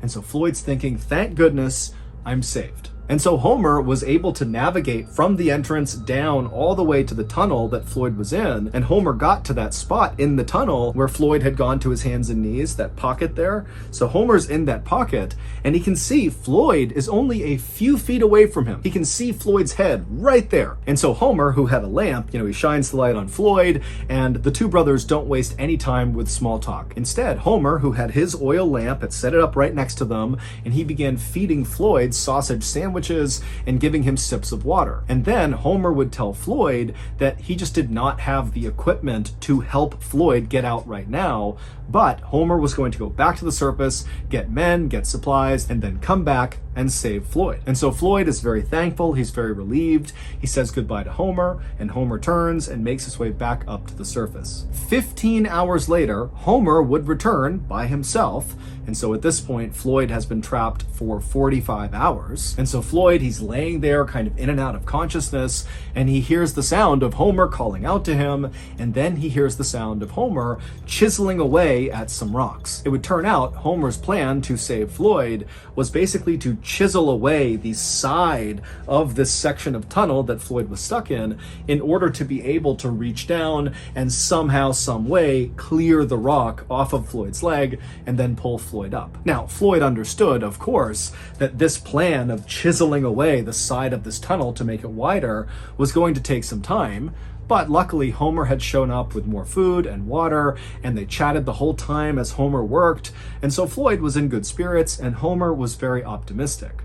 But after 8 hours of Homer slowly chiseling his way, widening this tunnel, he hadn't made much progress, and he was totally exhausted. I mean, you gotta remember that the angle he was working at was horrible. He was basically crouched down on his hands and knees, chipping away at this rock. And so after those 8 hours, Homer would leave Floyd and go back home and sleep and eat and drink and kind of recover. But he told Floyd, don't worry, tomorrow more men will be here to help chisel away this tunnel and get Floyd out of there. But over the course of the next 50 hours, Floyd remained trapped inside of this tunnel with the rock pinning his leg, and despite Homer and several other men getting down there and very diligently chipping away at this tunnel, it just was not happening very quickly. And so over the course of those 50 hours, Floyd began going in and out of consciousness, and he began not being able to differentiate between what was real and what was not. At one point, he would say that he believed the cave had kind of opened up and these angels riding golden chariots with flaming wheels had come in to save him. And as they were lifting him out of the cave, he smelled food and coffee. And then suddenly his hallucination cleared and he realized he was trapped in the darkness all alone, still in this cave. And it was like it destroyed his morale.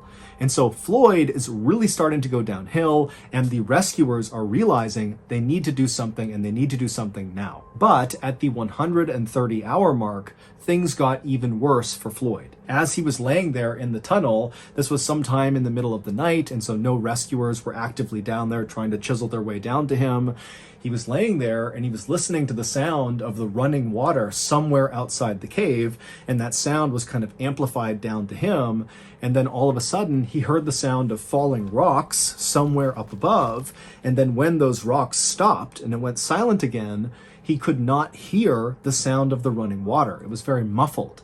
And that was when he realized that there must have been a cave-in somewhere higher up in the cave, which meant potentially there could be a significant block just to get down to him. Forget about widening this tunnel. I mean, he could be actually entombed inside of Sand Cave. And so Floyd did the only thing he could do, which was to pray. It would turn out that cave-in had indeed blocked the way for rescuers to get down to Floyd. And because of how extensive this cave-in was, the rescuers actually decided to start carving a brand new tunnel that would join up with the side of Floyd's tunnel. I mean, this is an even bigger undertaking than just chiseling the side of the tunnel that Floyd was in, which was their original plan and had taken several days. And so now they have to build this brand new tunnel to Floyd. And so finally, on February 16th, 1925, so a staggering 17 days from the time Floyd got first stuck in this cave,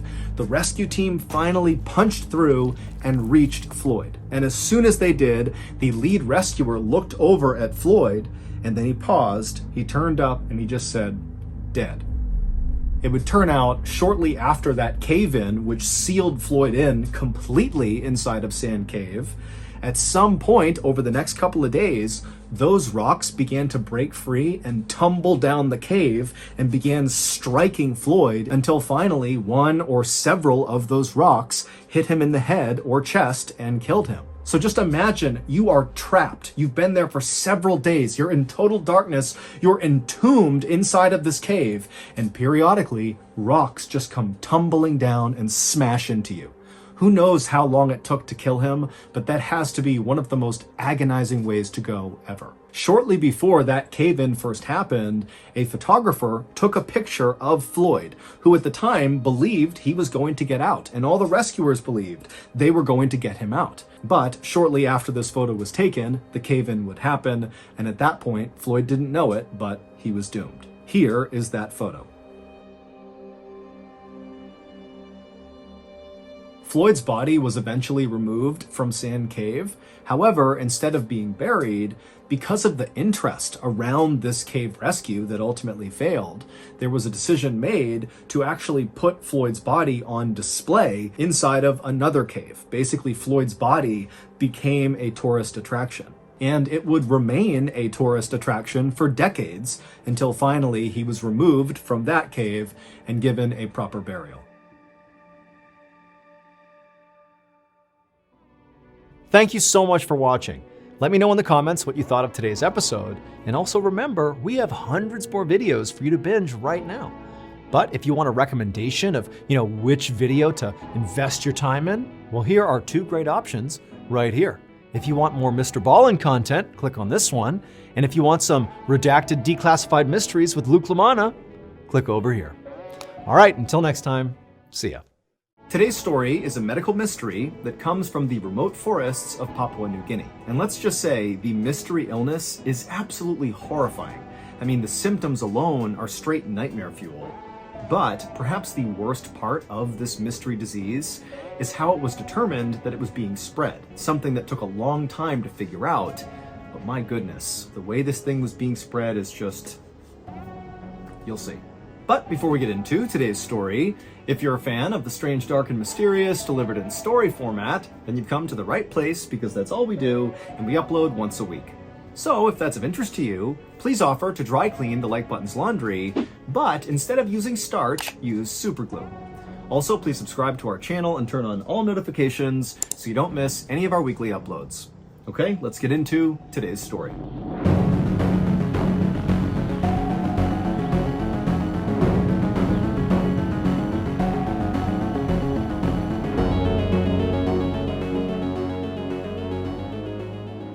On a sunny afternoon in the summer of 1953, a young woman named An stood in the middle of a huge sugarcane grove in an isolated forest in Papua New Guinea.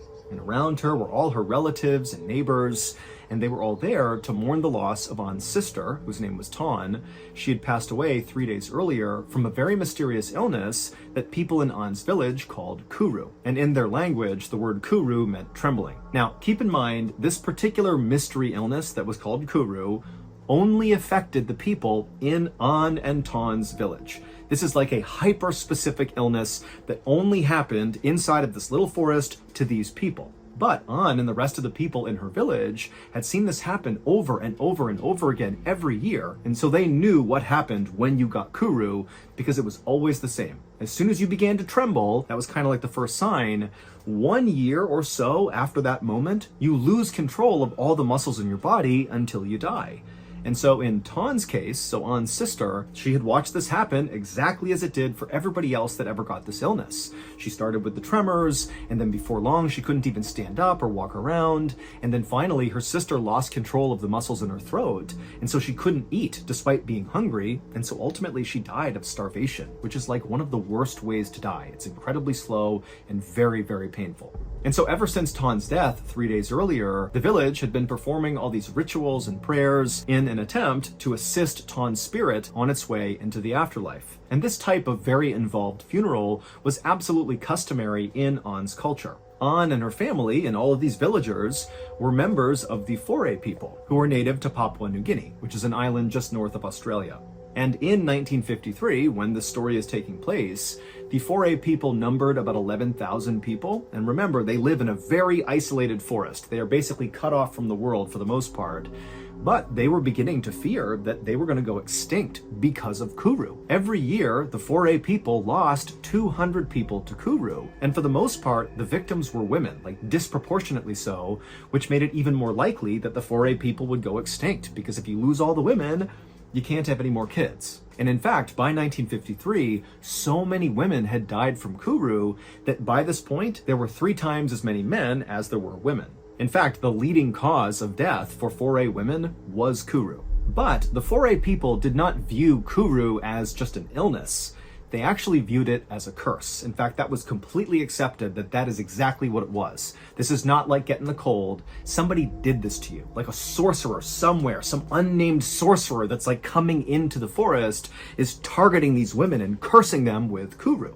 And so the Foray people put on these really elaborate funerals, mostly to ward off these dark magic sorcerers that were casting Kuru spells. And so the Foray people believed that if they just nailed the funeral procedure for somebody who has just died from Kuru, the kind of 3-day long, all these rituals and prayers they have to do, if the village is able to nail it perfectly, then the deceased who's passed away from Kuru, so in this case, An's sister Ton, her spirit, as a result of this perfect funeral, would be able to kind of rise up and actually seek revenge on the sorcerer who killed the person. And so these funerals were basically like kind of taking the dead, rising their spirit, and sending them off to go kill the sorcerer. And so An and the rest of her villagers, they went through this very elaborate process for An's sister, Ton, and at the end of it, they did feel like they had really nailed it. And so they felt confident that Ton's spirit was going to rise up and get her revenge. A few weeks after An's sister's funeral, An was standing over an open fire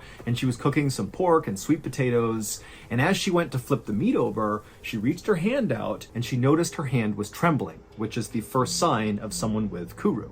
Now, An told herself that, oh no, I don't have Kuru. It's just because I was working really hard today and I'm tired, like that's all it is. But she knew deep down she may have been cursed.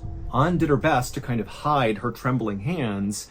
However, after about a month from that first time she noticed her hand shaking, she noticed she wasn't really able to stand up without kind of losing her balance because her legs were starting to tremble. And finally, when she basically couldn't even stand up without assistance, this is again only 1 month after that first tremble, she knew she had Kuru. And An already knew that there was absolutely nothing anybody in her village could do to stop this from killing her. Kuru was a 100% death sentence. And so if you got Kuru, it's like the whole village just began prepping for your death because they had to be ready to do this big ritualistic funeral. And so imagine that. You have this mystery illness or curse or whatever you want to think it is, and you're just counting down the days until you die. But for An, even though she had seen this happen so many times before and just kind of knew there's nothing she could do, she couldn't stand the idea of having this horrible, slow, painful death. And so she decided, you know what? I'm going to do something drastic that basically nobody else had done before who had Kuru. So for context, at this time, the Foray people had been totally isolated from other people in the world for thousands of years. They basically lived in this little part of Papua New Guinea in the forest, and nobody else contacted them. They were totally isolated. However, starting in the 1950s, some Australian colonists and researchers and police actually began kind of making their way in and around the Foray people's area. So they were making contact, albeit not necessarily direct contact, but the Foray people were seeing basically white people wandering around in and around their forest from time to time. And it was always very shocking when they would see these people because they dressed completely differently, they looked totally different. I mean, it's like two worlds totally colliding. And generally speaking, Anne and the rest of the people in her village, they did not like having these Australian people kind of wandering around. But Anne is thinking, you know, the people in my village, the foray people, they have no solutions for me. So maybe these Australian people that have kind of popped up, maybe they have some answers about what I can do to stop myself from dying from this horrible curse. Keep in mind, by going out and seeking help from these outsiders, it was like Anne would be breaking a huge custom. This is so taboo for the foray people, and very likely, even if she was able to find a solution from these outsiders, it's not clear if she would have been welcomed back into her village. And so this is a truly desperate measure she's taking. But she really felt like she had no choice. So, even as her body trembled from Kuru, Anne managed to stand up using a stick, and she began kind of hobbling her way quietly and discreetly out of her village, something that she really never did. And eventually, after hobbling her way out of sight of the foray people, she began making her way through the woods, and she eventually came to a clearing where there was this house. And it was obvious this is not a house that the foray people have built. This is somebody from the outside who's built something kind of near where they were living. And so Anne wandered up to this house, not really sure what to do, but she went up and knocked on the door, and a second later it opened up. And it's this Australian anthropologist named Ronald Burnt, who actually Anne had seen before. He had been coming through her village a couple of times, attempting to interview people to learn more about the foray people. She knew that nobody wanted to talk to him, but, you know, she had seen him before. And so she was relieved. This is someone that I'm somewhat familiar with. And so as Ronald is staring back at her, and Ronald's pretty tall and skinny, he's got glasses on, he's dressed like a typical Australian in the 1950s, and he's looking at Anne, and Anne begins to try to tell him what's going on with her. And as she began to talk, the words she was saying were coming out all garbled, and she realized that the Kuru curse was now affecting her throat, the muscles in her neck, and she was not able to speak. But as it happened, Ronald, who was very familiar with the foray people, he could tell, based on just the way she was acting and how desperate she looked, that very likely this woman was here because she believed she had Kuru. And Ronald, who had learned about Kuru after studying the foray people, he had done some research on it, and he believed it was entirely psychosomatic, that this was not an actual illness. Basically, he believed Kuru was acute hysteria, that these foray people were just going crazy and convincing themselves that they had this illness, and I guess that kind of manifested their death a year later. And so Ronald interrupted Anne, who again is struggling to talk, and he was able to communicate to her in her language that you do not have Kuru, you are hysterical, this is in your head, and you should go now. And then he shut the door on her. And Anne had no idea what to do. She was embarrassed. She was terrified that maybe somebody from her village had seen her come out here. And so just trembling and feeling so alone and so scared, she turned around and just went back to her village. 9 months later, Anne's condition had severely deteriorated. She basically was following exactly the process of every other person she had seen with Kuru. She had lost virtually all the control of her body. She could barely sip water. She was feeling absolutely horrible. I mean, she knew she was closing in on death, and she had not gone back out to try to get help from outsiders. That interaction with Ronald had kind of destroyed her hope, and so she did go back and just was kind of waiting to die, just like everybody else in her village did. But for Anne, the physical symptoms of Kuru that she was experiencing were undoubtedly terrible, but they were not as bad, at least to Anne, as the other side of Kuru. So in addition to referring to this curse as Kuru, which meant trembling, sometimes foray people would refer to this curse, this illness, as the laughing death. And it's because during the terminal stage, so the end stage of Kuru, when you're just about to die, you just begin laughing. It doesn't matter what you're thinking about. This is not an actual laugh. You're not thinking something's funny. It's like you could be weeping and totally depressed because you know you're gonna die, but you keep hysterically laughing, which makes your whole body sore from constantly laughing over and over again. And Anne was beginning to experience that. She would be weeping and laughing at the same time. And think about this, everybody else who's in the village, they know what this means. And so their preparations for her death are only getting more and more ramped up. They're getting ready for the big ritualistic funeral they're going to give to Anne. And so Anne, as she's hysterically laughing, is fully aware that everybody's just waiting for her to die. And finally, just a few weeks after she had begun the laughing side of Kuru, Anne would pass away, almost exactly 1 year from when she first noticed the trembling in her hand when she was cooking over that fire.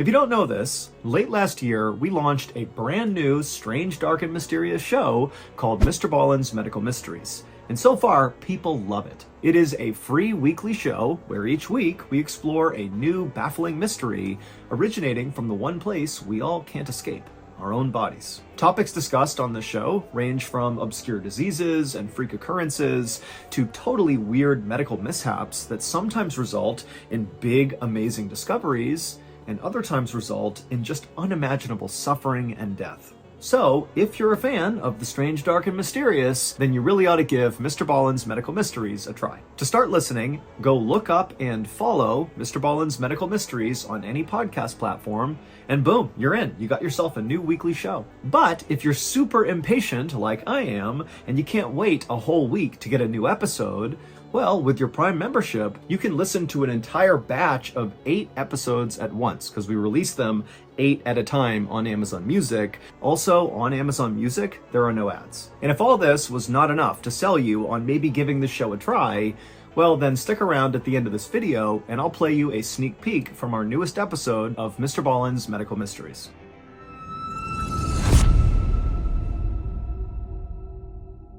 After An's death, more and more people just kept on getting Kuru.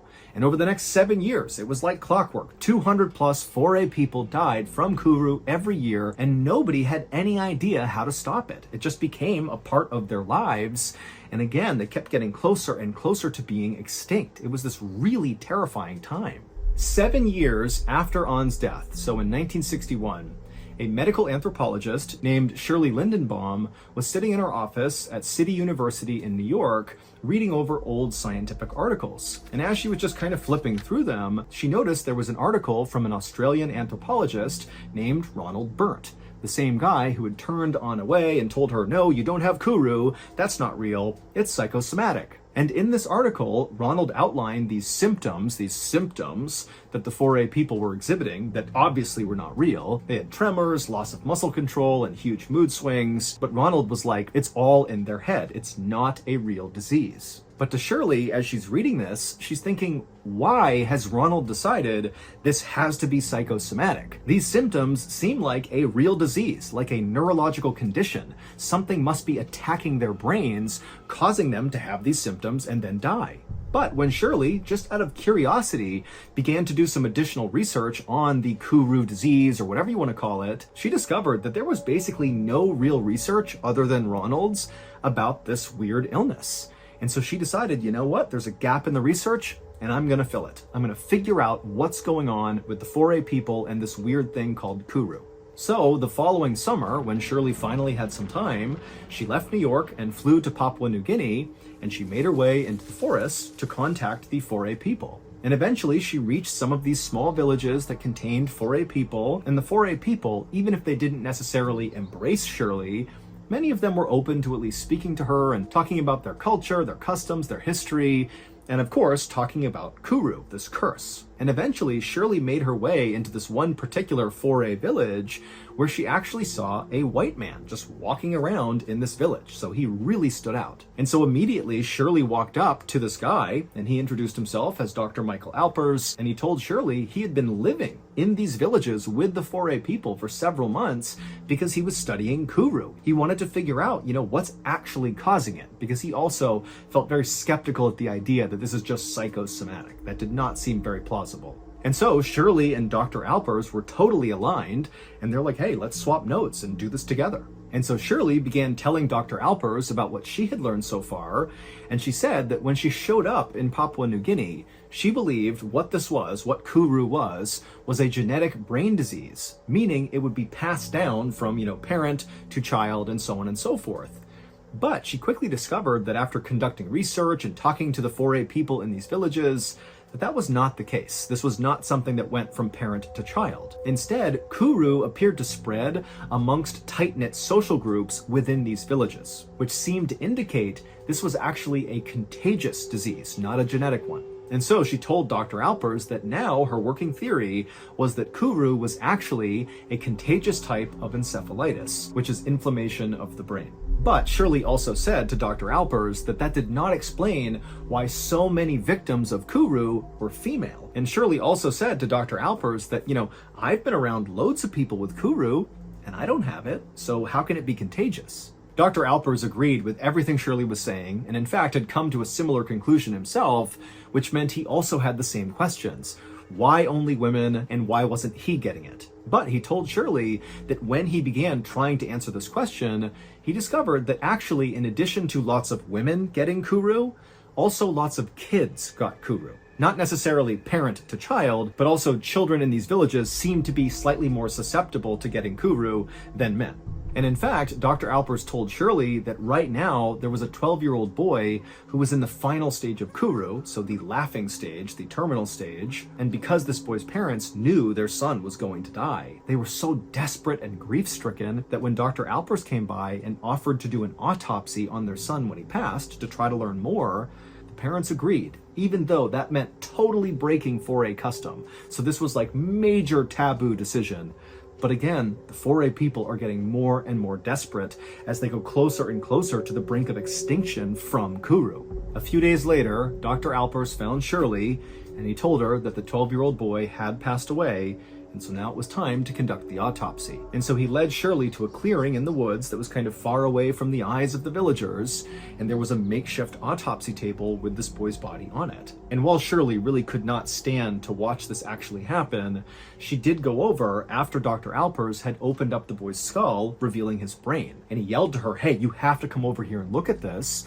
And so Shirley walked over and she looked down, and even though she had not seen a human brain before right in front of her, she knew right away there's something terribly wrong with that brain. His brain was completely shriveled up and covered in holes, as if like a worm had drilled through his brain.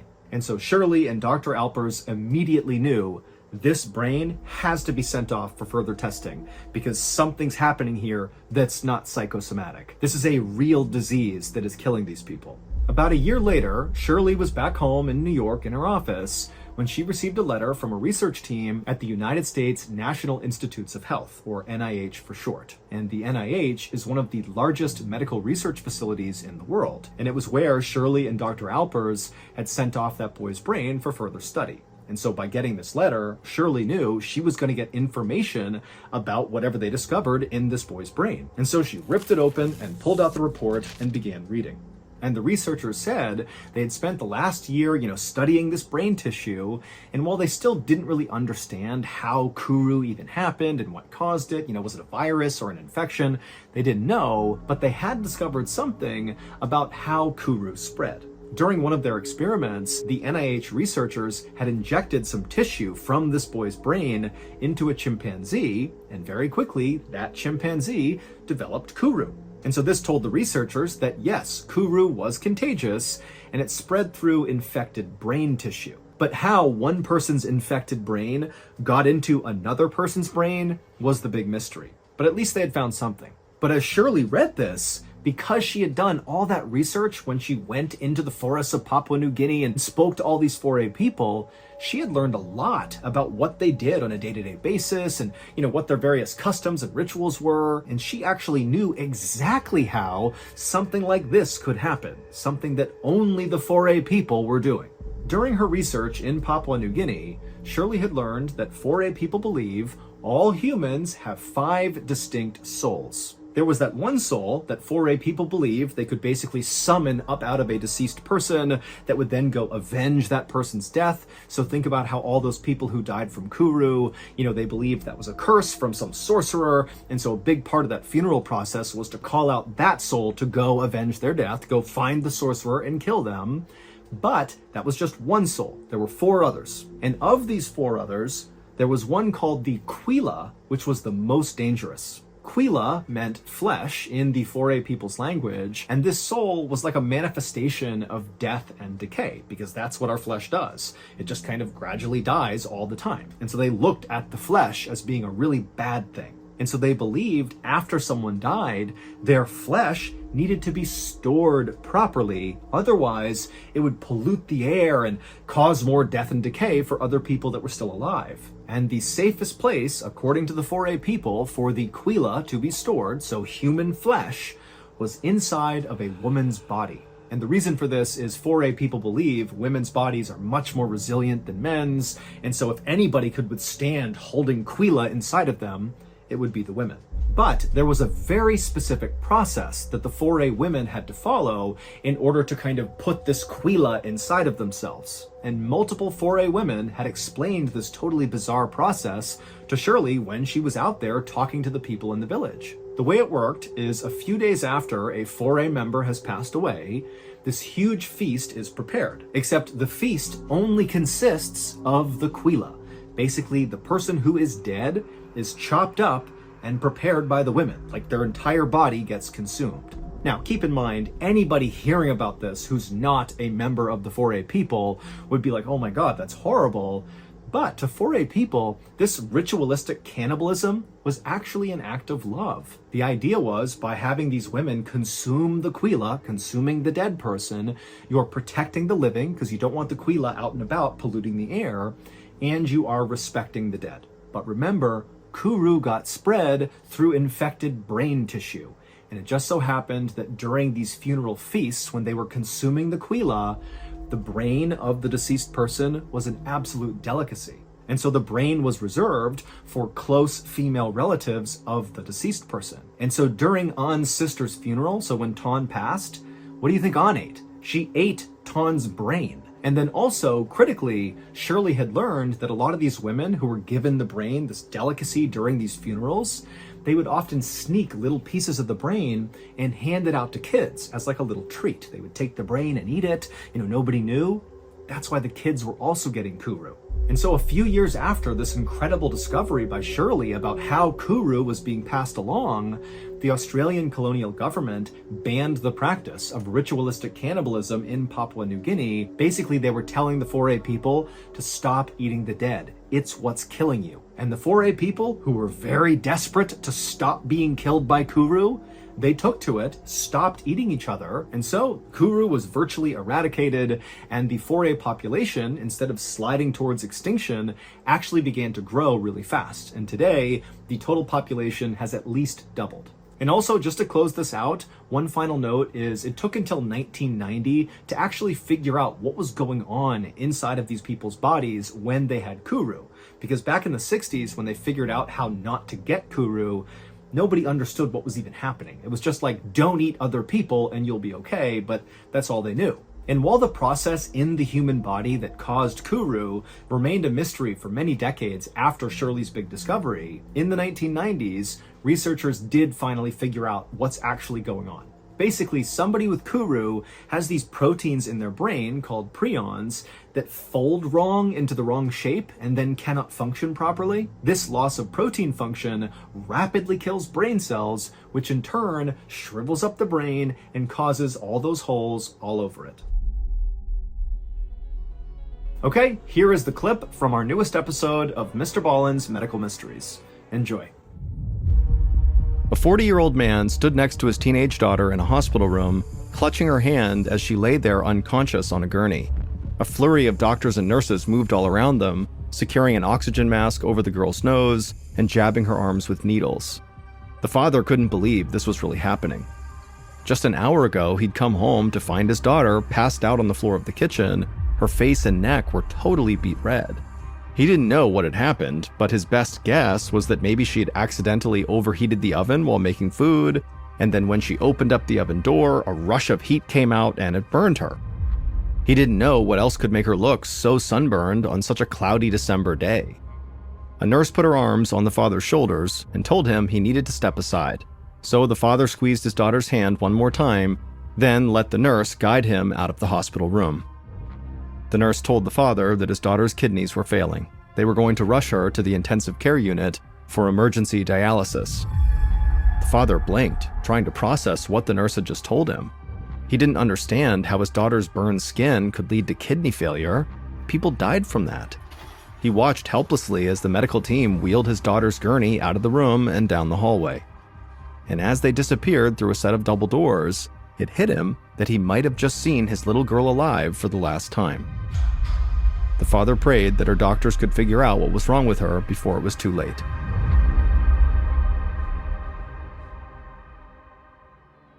So that's going to do it. If you enjoyed today's story, well, guess what? We just released a new binge of more medical mysteries on MrBallen's Medical Mysteries, which is a podcast under the Ballen Studios umbrella. All you got to do is go look up MrBallen's Medical Mysteries on any platform. It's free. There's loads of episodes you can listen to right now that sound an awful lot like this one, so go check it out. MrBallen's Medical Mysteries. Until next time, thank you so much. See ya. Wait, don't go anywhere. If you're looking for more strange, dark, and mysterious videos, click here. Today, I'm going to share 3 stories that all have a haunting picture or video that is associated with them. But before we get into those stories, if you're a fan of the strange, dark, and mysterious delivered in story format, then you've come to the right place because that's all we do, and we upload once a week. So if that's of interest to you, please sneak into the like button's house and superglue their eggs into the carton. Also, please subscribe to our channel and turn on all notifications so you don't miss any of our weekly uploads. Okay, let's get into today's stories.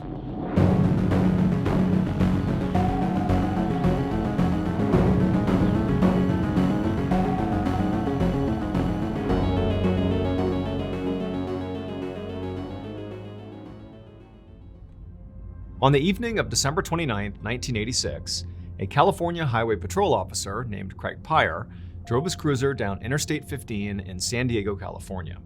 With him was an NBC News reporter in the back seat, and there was a cameraman in the passenger seat. They were filming a segment about highway travel safety that was set to air on the evening news later that night. Officer Pyre was following his typical patrol route, but after a few minutes, they passed by a sign that said Mercy Road. It was an exit. And at that point, Officer Pyre turned to the news team, pointed at Mercy Road, and said, "That's where they found the body."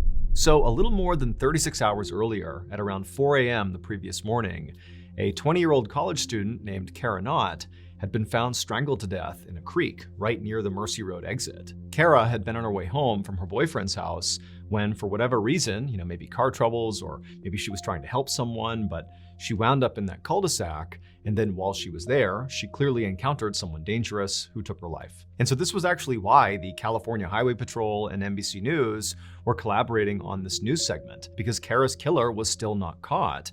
And so the idea behind this segment was basically to tell drivers along this highway, how to stay safe while they were out there, especially if for whatever reason they had to stop somewhere along the highway, what to do in that situation. And so as Officer Pyre passed by the Mercy Road exit and continued down Interstate 15, he turned to the news crew, and as they filmed, he began talking about the basics of highway travel safety. Specifically, he said, look, one of the most hazardous things that can happen to you beyond an accident on the highway is if you have some sort of car trouble that forces you to stop on the highway. Because once you stop, there's an inclination for a lot of people to want to leave their vehicle. But that's a very dangerous thing to do. Anything could happen. Being a female, you could be raped, robbed if you're a male, all the way to where you could be killed. Officer Pyre also warned people not to get into a stranger's car, because there was a running theory at this point that perhaps Kara had gotten into her killer's car. As this particular segment was filmed, the one you just watched, Officer Pyre was looking ahead, and he noticed there was a car pulled over on the shoulder of the highway with its hazards on. So he turned to the news crew and basically said, look, here's a chance for us to actually show the people in real time what to do in case your car breaks down on the highway. So he pulled his cruiser over right behind the stalled car, he got out, and then gestured for the news crew to come with him. Officer Pyre walked over to the passenger side door of this car, and through the open window, he asked the driver to get out and talk to him. The driver did, and as the camera rolled, Officer Pyre asked him to explain, what's going on here? What happened to your car? The driver said he had run out of gas and then gotten stranded on the side of the road. And then he had left his car and walked to a gas station to get a gas can, came all the way back, he put the gas into his car, but his car still wouldn't start. Now, at this point, Officer Pyre is realizing that this driver is doing basically exactly what he shouldn't be doing, according to the safety tips Officer Pyre had given. And so on camera, he basically says to this guy, Do you understand how dangerous it is to have left your car like that and walked alone on this highway? Do you understand what a hazard that is? And the driver just kind of looked at him and shrugged like, yeah, I guess so. After that, Officer Pyre called the man a tow truck. His car was towed and the man was on his way. And Officer Pyre got back into the cruiser with the news crew and they carried on. After that, Officer Pyre and the news crew wrapped up filming. And then after he dropped them back off again, they told him what time to expect his segment to air on NBC that night. And sure enough, that evening, Officer Pyre was in front of a TV as the broadcast started. And when Officer Pyre's actual segment aired on TV, to him and to the California Highway Patrol, it went great. It was 1.5 minutes long. It sort of hit all the high points. It showed Officer Pyre, talking about how to be safe on the highway and talking to the stranded motorist. It kind of did exactly what they expected it to do. And when it was over, Officer Pyre clicked off the TV and didn't think much about it because it was not a big deal. It was just a basic safety video. And for the vast majority of other people who watched this clip live on TV, it really didn't stand out to them. Again, it was just kind of a routine police safety video. But there were a few people, when they watched this clip, that noticed something very specific. And within an hour of this clip airing on TV, those few people were calling the police in droves to tell them, we know what happened to Kara Knott. And the police would follow up on these tips. And sure enough, just over 2 weeks later, they had gathered enough evidence that they were able to arrest Kara Knott's killer. It would turn out all the clues the police needed to solve the Kara Knott murder case were right there in that 1.5 minute long video. Because what happened to Kara had almost happened to over 24 other women in San Diego. And those young women were the ones who saw the news segment when it happened live, and they noticed this particular detail that clearly telegraphed who Kara's killer was. They were the ones who called police. On the night of Kara's murder, December 27, 1986, she pulled off Interstate 15 on the Mercy Road exit, and she came to a stop in that cul-de-sac.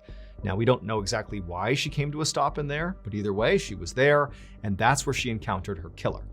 Now, the other 24 women who encountered the same person, the killer, they were terrorized and kind of tortured and held hostage for a couple of hours, but eventually were let go.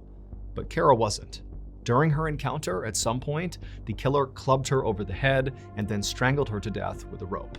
Now, the killer, at first, had gotten away with this, until they were featured on that 1.5 minute long video. And some of those women who had survived their attack, they're watching the segment, and suddenly their attacker is on TV. Now, they had previously reported their attack to police, but to this point, nothing had been done. And now they're staring at, for sure, the person who attacked them, who's right on TV. And critically, as part of this segment, they're hearing about how this other young woman had been attacked and killed on this highway. And they're thinking, oh, this person did that to me. I barely got away. I bet they killed this girl. And on top of that, as they're watching the news, staring at their attacker, they can see there's a fresh cut over their eye. And so put that all together and they thought, boom, that's the person who killed Kara Knott. And sure enough, the police would follow up on these tips and they would confirm that the man in the video with the cut over his eyebrow was Kara's killer. And Kara's killer was none other than Officer Craig Pyre. Officer Pyre was found guilty of murder and sentenced to 25 years to life in prison. Since being incarcerated, he has gone up for parole 2 separate times and been rejected both times. However, he is up for parole again in 2027.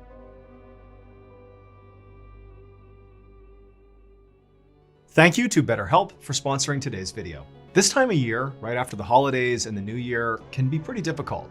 I mean, you just had all your family time and vacation time and downtime, and now you got to transition back to sort of like real adult life. And that can be hard. It's not out of the ordinary during this time of transition to feel kind of sad and lonely and even depressed. A therapist can really help you deal with that. Not only the immediate problem, which is the actual sadness and depression from the transitional period, but also they can help work with you to develop strategies for how to combat future issues, future transitional problems, whatever they are. And a great therapy option is BetterHelp. They are fully online and they're making therapy more comfortable, more convenient, and frankly, just easier. All you have to do is fill out a questionnaire online And then afterwards, you'll be matched with a therapist from their diverse network of over 30,000 plus licensed therapists in as few as just a couple of days. And you can easily switch your therapist at any time at no additional cost if it's not the right fit. BetterHelp makes sure their therapists are well qualified and their support team is always there to help you in case you have questions. The new year is a blank space for you to write a new, happy story, and BetterHelp makes it easy to get started. Start fresh any day of the year with BetterHelp. Click the link in the description or go to betterhelp.com/MrBallen to get 10% off your first month of therapy.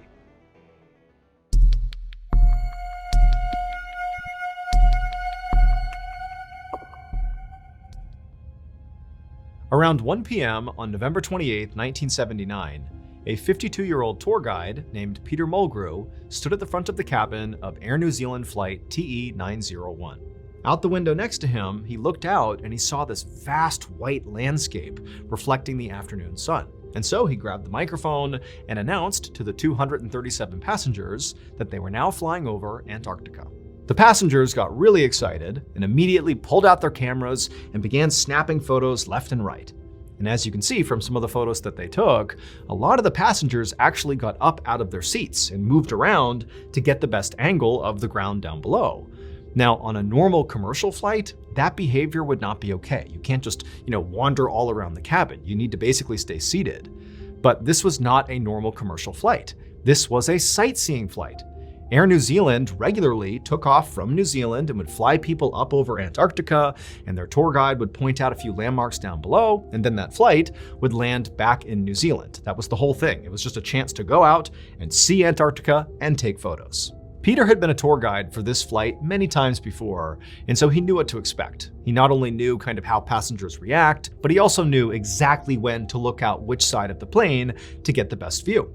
And so after a couple of minutes, he called out to the passengers, hey, if you look out the left side of the plane, you'll get a great view of the coast of Antarctica. And so all the passengers, they immediately get up and shift over to the left side of the plane and they press their cameras up against the glass, they're taking photos. And then a couple of minutes later, Peter called out to the group again and said, okay, now look out the right side where you'll see Mount Erebus, this huge, stunning mountain. Now, Peter was accustomed to people gasping when they saw this mountain because it was so beautiful, so enormous. And as people piled up against the right side and began taking photos, that's what he heard. People were gasping. But then at the same time, the plane suddenly jolted hard, and one of those passengers on the right side took this photo. As you can see, there are black marks on the window, and these black marks are believed to be either engine oil or soot from Mount Erebus. Because Mount Erebus was not just some mountain. Mount Erebus was an active volcano, and the flight path of TE901 was supposed to have them going safely around Mount Erebus to get a nice full view of the volcano. But mistakes were made, and before the pilots could correct them, the plane flew directly into the volcano. And so this photo you're looking at almost certainly was taken literally at the moment of impact. A crash that resulted in 237 lives lost. The crash of flight TE901 was the worst aviation disaster in New Zealand history, and as a result, Air New Zealand no longer offers those sightseeing flights.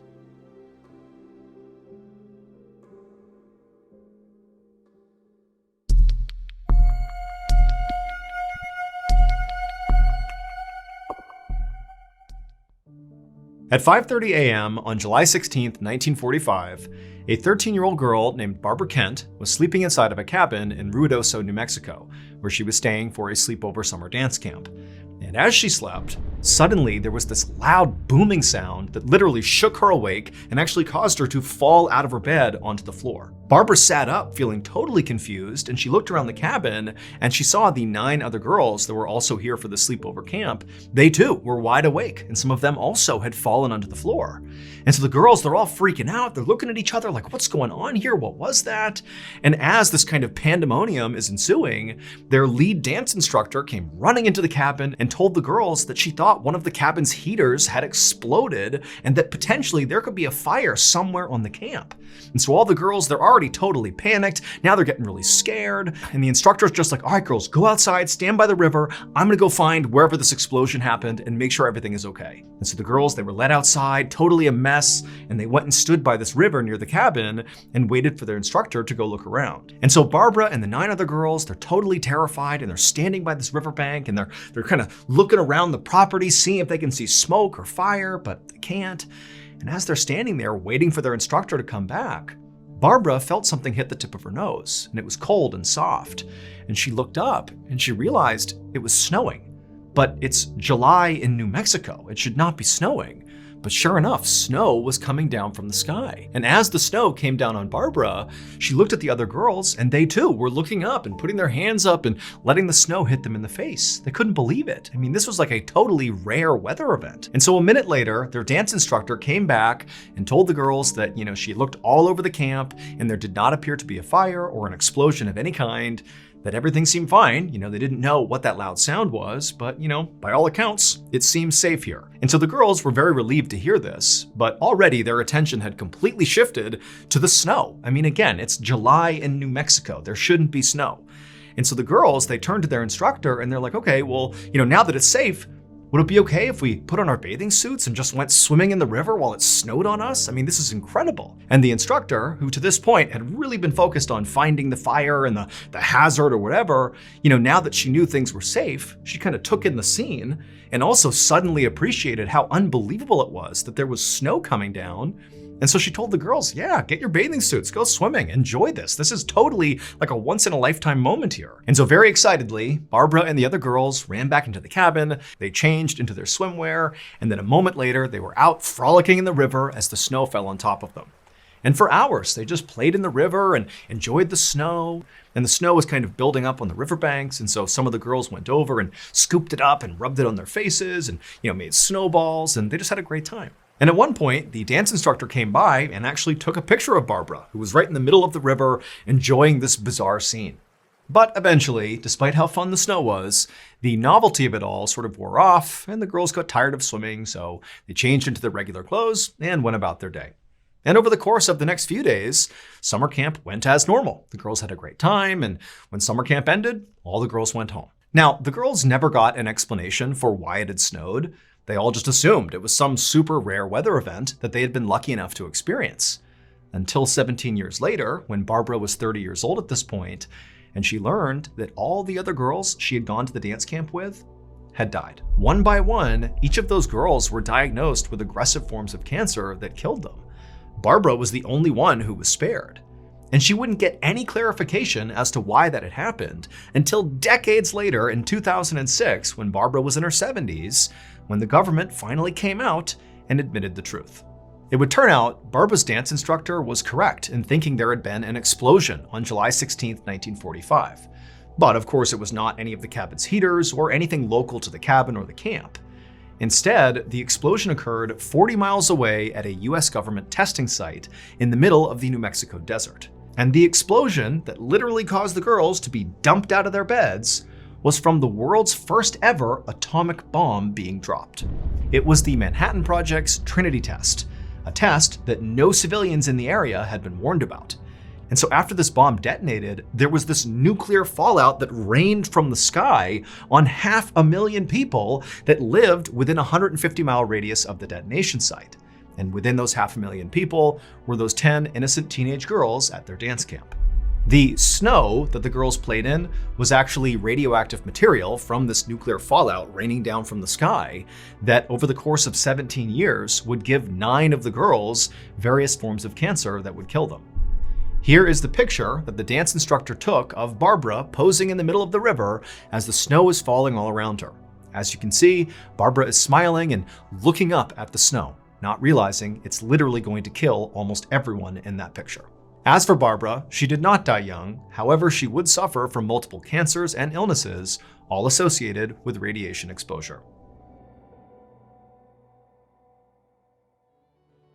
In case you didn't know, we just celebrated Valentine's Day, our annual celebration of the strange, dark, and mysterious, with our first live stream of the year. And we announced on this live show our new exclusive merch drop. But we don't want you to miss out. As part of this drop, we have the crew neck, okay, right here. We have the highly coveted sweatshirt with the very nice graphic on the back, okay? We, of course, have stickers, the nice heart with the skeletons inside, and the seagull lung sticker. That's always a favorite. We have this neat t-shirt, okay, boom, right there. I love that t-shirt. And of course, we have this t-shirt that I have on, old seagull lung, right here. And don't forget, we have the collector's item that everybody wants, the numbered seagull lung pin, okay? The official Valentine's Day pin. It's all part of this drop. So all you have to do is head on over to shopmrballen.com to get your sweet gear now. Again, that is shopmrballen.com. And after you get your merch, make sure you tag me on social media. Maybe I'll reshare it. We don't know, but we'll see. Thank you so much for watching. Let me know in the comments what you thought of today's episode. And also remember, we have hundreds more videos for you to binge right now. But if you want a recommendation of, which video to invest your time in, well, here are two great options right here. If you want more MrBallen content, click on this one. And if you want some redacted declassified mysteries with Luke LaManna, click over here. All right, until next time, see ya. Sometimes the truth is stranger than fiction. And today, we're gonna look at 3 stories that demonstrate that. But before we get into those stories, if you're a fan of the strange, dark, and mysterious delivered in story format, then you've come to the right place because that's all we do, and we upload once a week. So if that's of interest to you, please take the like button out on a fancy scuba diving trip, but replace the air in their tanks with helium. Also, please subscribe to our channel and turn on all notifications so you don't miss any of our weekly uploads. Okay, let's get into today's stories.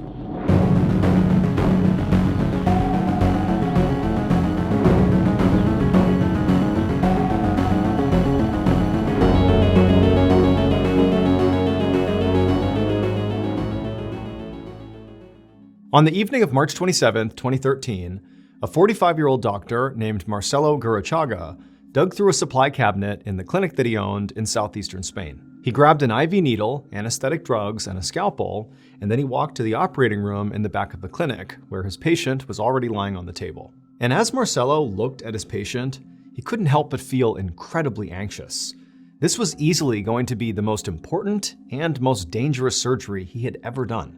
In fact, this surgery was illegal, and one wrong move here could not only harm his patient, but could also destroy his life. I mean, he could lose his medical license, he could be arrested. I mean, this was a very high-stakes operation. But Marcelo felt like he really had no choice here, because he had this huge problem going on in his personal life, and he had been promised that if he did this surgery successfully, that problem would be solved. His hands shook as he gave his patient the IV, and then he began administering the anesthetic drugs. Soon, his patient was unconscious, and then after a steadying breath, Marcelo picked up the scalpel and then made his first incision. A little over a week later, on April 5th, 2013, a very disheveled and distraught Marcelo walked into a local police station carrying a small cardboard box. Once he was inside, he told the clerk that he had to speak to an officer because he needed to make a confession. A moment later, a detective came out, and right away Marcelo began crying, and he told this detective this unbelievable story. And as he did, the detective just felt really bad for Marcelo. I mean, this story was so tragic, so awful. But as Marcelo went along and the details of the story began kind of going all over the place, the detective went from feeling empathy to confusion to full-blown suspicion of Marcelo. Something was off here. And so at some point, when Marcelo finally went quiet and he was just standing there holding this box, the detective looked at him and said, "Hey, what's in that box?" And when Marcelo reached down and slowly opened it up, the detective immediately knew 2 things. 1, Marcelo was definitely lying. And 2, this whole situation was far more serious than this detective had imagined. It would turn out the big personal problem that Marcelo was experiencing, that supposedly this high-stakes illegal surgery was going to alleviate, had to do with his wife, Rosa. Rosa was deeply unhappy, specifically about her weight. She felt like she was overweight. And so she had given her husband, Marcelo, the doctor, an ultimatum. She said, "You need to perform a weight loss surgery on me, or I'm going to take my own life." And Marcelo knew this was no idle threat, because his wife, Rosa, had previously attempted to end her life before. And so ultimately, Marcelo agrees to do this illegal operation. But this operation was illegal not because Marcelo was not like a weight loss doctor. No, it was illegal because Marcelo was an animal doctor. He was a veterinarian, not a human doctor. And so Marcelo really had no idea how to perform this weight loss surgery. And so as soon as he made that first incision on his wife, the surgery went completely sideways, and Rosa died on the operating table. And when that happened, Marcelo panicked and immediately dismembered his wife's body and cremated her in an attempt to cover up what he had just done. However, over the next week, Marcelo felt so guilty about what he did that he ultimately went to the police and he confessed. However, at first, during this confession, Marcelo told the detective that his wife had died because she had taken her own life. And when the detective began asking probing questions about how she died exactly and when this happened, he began getting answers that didn't really make any sense. And so ultimately, he asked Marcelo to please show him what's inside of that box he's carrying. So Marcelo opened it up, revealing Rosa's ashes. And that told the detective that Marcelo had to be lying, because he's thinking, wait a minute, if your wife took her own life a week ago, why did Marcelo immediately cremate her and hide the fact that she had been dead for a whole week? It didn't add up. Ultimately, Marcelo would be charged with his wife's murder, but he would spend 4 years in prison awaiting trial. And then when he went to trial, he was found guilty and sentenced to an additional 10 years in prison.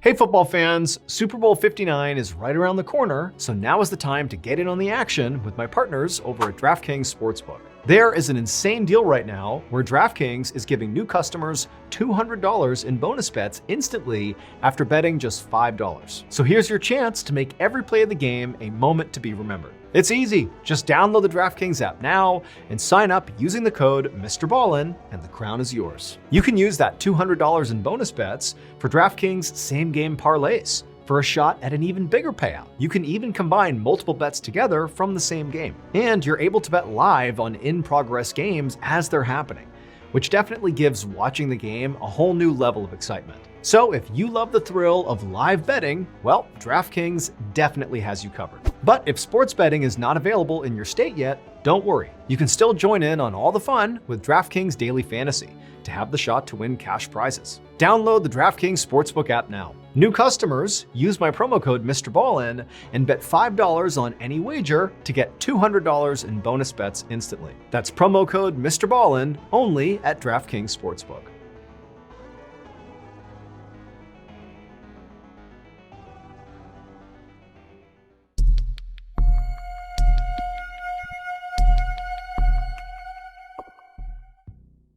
On a late winter afternoon in 1985, a Canadian border security guard stood at the border between New York State and Ontario, Canada. And as he looked out at the dozens of cars lined up at his checkpoint, he felt an enormous amount of responsibility. Because for him, working at border security was not just about checking people's passports. It was also about making sure dangerous criminals from the United States did not flee their country and enter Canada. And today, there was one particular dangerous criminal from the United States that this guard was on high alert for, a 30-year-old man named Alex Mangle. A few days earlier, Alex Mangle had been stopped by a police officer near New York City. And during this traffic stop, Alex had somehow taken the police officer's gun and shot the officer in the head, killing them, and then Alex had fled, and he was still on the run. And so now law enforcement was concerned that because New York was only 6 hours from the Canadian border, that it was very possible that Alex might try to flee into Canada to escape persecution. And so US and Canadian law enforcement and border security were on the lookout for Alex Mangle. And he was this 30-year-old white man with thinning brown hair and a wispy mustache. And so all day long, that Canadian border security guard looked very closely at every person who came through his checkpoint to see if they were Alex Mangle. He would see a family on their way to visit relatives in Canada. He would see a couple on their honeymoon. He would see a man with a car full of camping supplies and a middle-aged woman traveling alone, and all these different people from all walks of life, but none of them looked anything like Alex Mangle.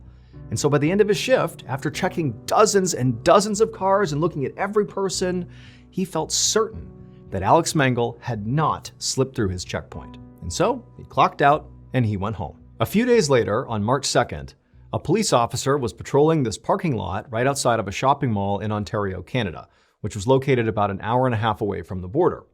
And during his patrol, at some point, he noticed there was this one car, a white Toyota, that had been loitering in the area for quite a while.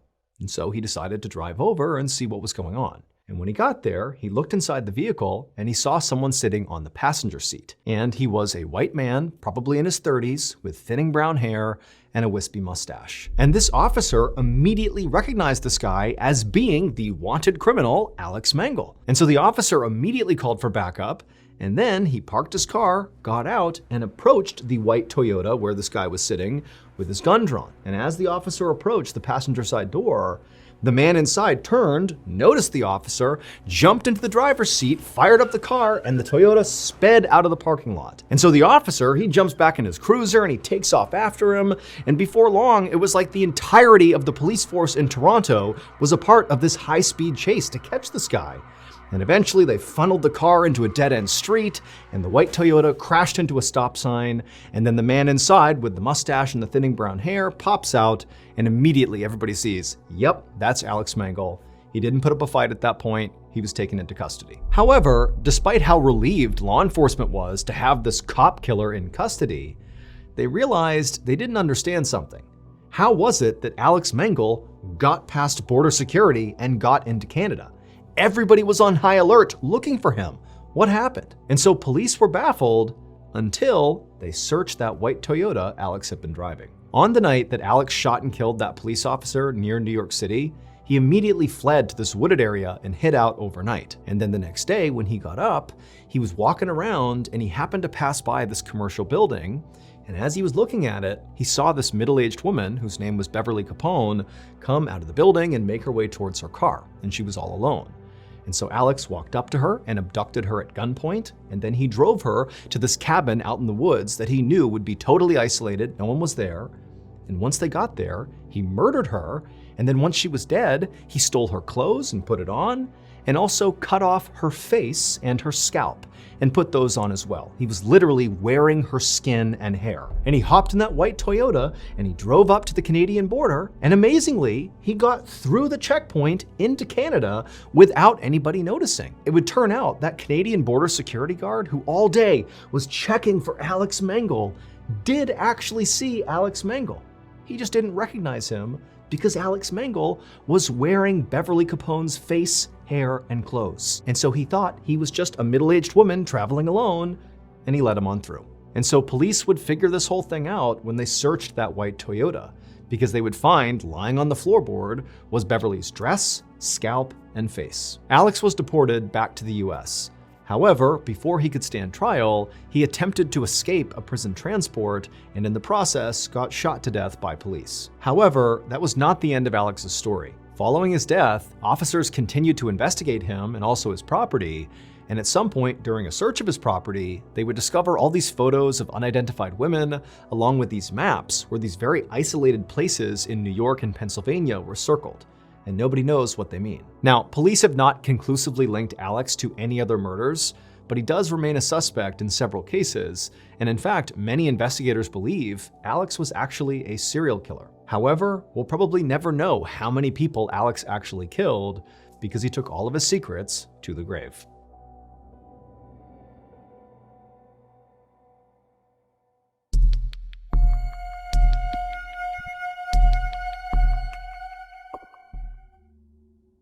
At 5 p.m. on May 12, 2005, an 18-year-old college student named Simon Eng sat inside of his bedroom in the apartment he shared with his sister Sharon in New York City. Simon was supposed to be doing homework, but instead, he was doing something he loved, which was blogging. Simon would write on his blog just about every single day, and he typically wrote about his self-improvement journey he was on. Not because he thought lots of people were going to read it and be inspired by it, but because he kind of wanted to chronicle his journey so that in the future, when he was the best version of himself, he could look back and sort of see how far he had come, to see the progress he made. But on this particular day, Simon was not writing about self-improvement. Instead, he was blogging about something that was totally unusual for him. In fact, he had never written anything like this on his blog ever before. But Simon knew basically nobody read his blog, and so he wasn't really that concerned about writing something so off topic.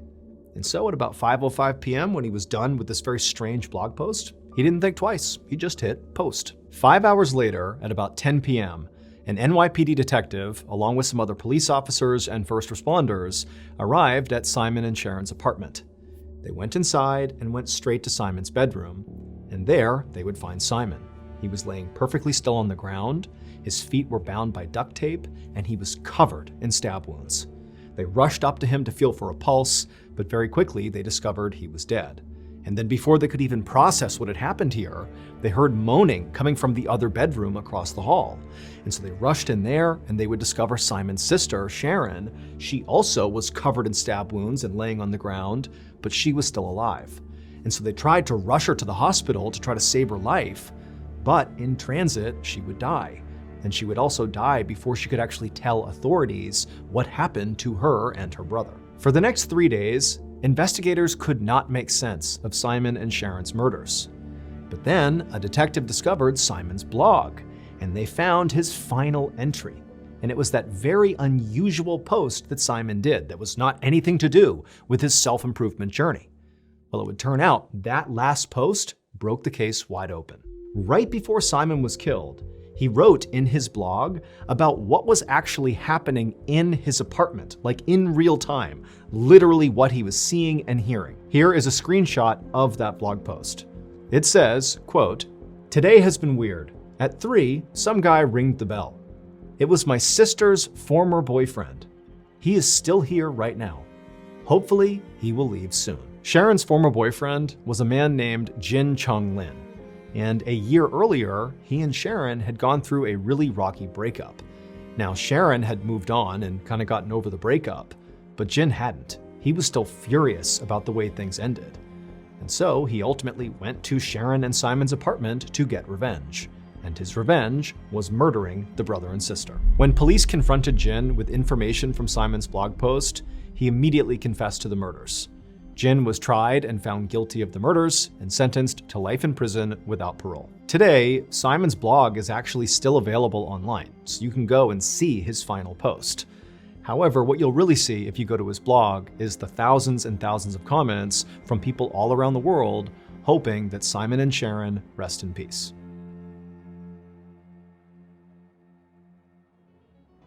Thank you so much for watching. Let me know in the comments what you thought of today's episode, and also remember, we have hundreds more videos for you to binge right now. But if you want a recommendation of, which video to invest your time in, well, here are 2 great options right here. If you want more MrBallen content, click on this one.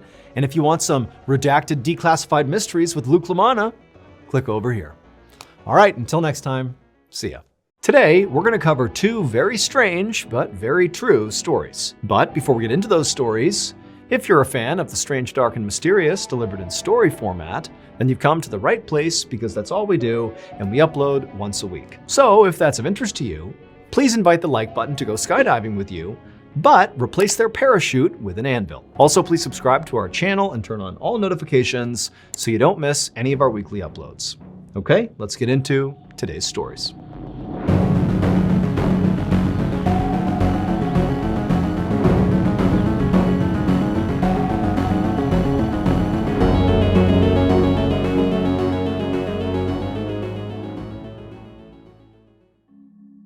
One afternoon in the spring of 1990, a young mother tidied up her family's living room in Pingyang Township, which is a small rural community made up of several villages in southern China. And she was almost done when she heard her 3-year-old twin daughters start to cry. And this really caught her off guard, because even though these kids were only 3 years old and 3-year-olds cry, well, her daughters basically never cried. They were like silent all the time. The girls' names were Shi Tsai and Shi Hongwu, and they'd been really easy babies because they were basically quiet all the time and just wanted to sleep. However, as they got older, their silence became more concerning. All they really wanted to do was just lay around and sleep and do nothing. Even at 3 years old, they hadn't even said their first words yet. So when this mom heard these girls crying, she rushed down the hall to see what was going on. One, just obviously to make sure her kids were okay, but two, just out of curiosity. This is so uncharacteristic to be making any noise at all. And so the mom, she burst into the nursery and she saw her girls in their crib and they were sobbing hysterically, totally upset. And the mother rushed over and she scooped them up and asked, what's going on? Are you okay? But of course the girls didn't say anything because they didn't speak. They just continued to cry. But the mom, she kind of assessed her kids and couldn't see any injuries. They didn't seem sick. They were just upset about something, but she had no idea what it was. And so the mom just stood there comforting her girls until they calmed down, and then she put them back into the crib and they both went to sleep. And that was it. A couple of days later, and the twin girls were back to their normal routine, being totally silent and sleeping for most of the day. And as the girls slept in their nursery, their mom just went around the house doing some housework, and at some point she walked down the hallway past the girls' bedroom. Now, their door to the nursery was shut, and again, they're just sleeping and being totally quiet. The mom hasn't heard them at all day. And as she's walking down the hallway, she suddenly comes to an abrupt stop right outside the nursery door, because distinctly she can hear her girls making noise in their room. But they're making a noise that just doesn't make any sense to the mother. Her daughters were not crying or fussing or anything like that. They were talking. At first, the mother wanted to rush in there and experience this firsthand, this landmark moment of her girls speaking for the first time. But she also worried if she went in there, they might go silent and she'd ruin the moment. And so instead, she just pressed her ear to the door and just listened. And as she listened, she really couldn't believe what she was hearing. Because these girls weren't just babbling, saying random words. These girls were having like a full-blown conversation with each other, like adult-level sentences being spoken back and forth. These girls who apparently, at least according to the mother, couldn't even speak. Like, how is this even happening? However, the more the mother listened to her daughters, the more unsettled she became. Not only because, she's listening to her daughters speak for the first time at like an adult level, which is totally bizarre, but the content of this discussion her 3-year-old daughters are having made no sense. These girls were talking about stuff that they could not possibly know. The girls were talking in detail about people and events from a totally different village. A village their mother knew they had never been to, had never even heard of, and certainly didn't know anybody who lived there. Now, in basically every other part of the world, if a mother suddenly heard her 3-year-old twins, who had never said a word before, suddenly having adult-level conversations with each other about people and places that they can't possibly know about, that might be enough to spurn that mother to at least call their doctor. But this mom, well, she lived in Pingyang Township. And that meant, when she heard what her daughters were saying, as alarming as it was, she actually did know what was going on. Pingyang Township has a very strange secret. And that secret is that of the approximately 7,000 residents who live there, over 100 claim to be the reincarnated spirits of people who have died traumatic deaths. And this is not just some wacky thing these people are saying. No, in Pingyang Township, it's not just those 100 people who believe they really are reincarnated. It's the whole community. All 7,000 some odd people 100% believe that these people truly are reincarnated. And so how that plays out is that periodically, the reincarnated folks will go to a non-reincarnated person in the township and will claim things like, hey, in my past life, your family owed me a debt, and so now you're going to pay it out. And these non-reincarnated people will absolutely pay that debt. Or in other cases, there have been fights, physical altercations that have come from a reincarnated person approaching a non-reincarnated person and basically saying, in a previous life, you or your family or your relatives insulted me in some capacity, my previous self, and we're going to fight about it right now. And those fights take place in this town, and it's totally normal. But the interactions between the reincarnated and non-reincarnated people in this township, it's not just about conflict. In fact, there's been lots of decisions made in this township that are designed very specifically to avoid conflict between the reincarnated and non-reincarnated. For example, there was a little boy who claimed to be the reincarnated spirit of a pig who was butchered in town, and the butcher, who this boy said butchered him when he was a pig, well, the butcher, to make sure he was not offending this boy or potentially other people who were, the reincarnated spirits of other animals he had slaughtered, the butcher shut down his business just to be like, I don't want to offend you all. I'll find something else to do with my life. And so when this mother heard the sound of her twin girls who had never spoke before suddenly having this detailed conversation about people and events from this other village, as jarring and shocking as that was for her, because she lives in Pyongyang, she instantly understood that the only way my girls could have that information and be able to have this conversation is if they are reincarnated spirits. And so this mother did what she thought was right, which was not to call a doctor, but instead to get the word out to the people not just in her village, but across the Pyongyang township that her twin daughters are actually reincarnated spirits. The mother's hope was that perhaps there was still family of these reincarnated spirits in this other village her daughters were referencing in their conversation that would find out about this, and maybe they'd want to come here and meet their family who now live inside of her daughters. And sure enough, less than a week after this mother got the word out, this man and woman who she didn't know came knocking at her door. When the mother let them inside the house, her girls immediately recognized them.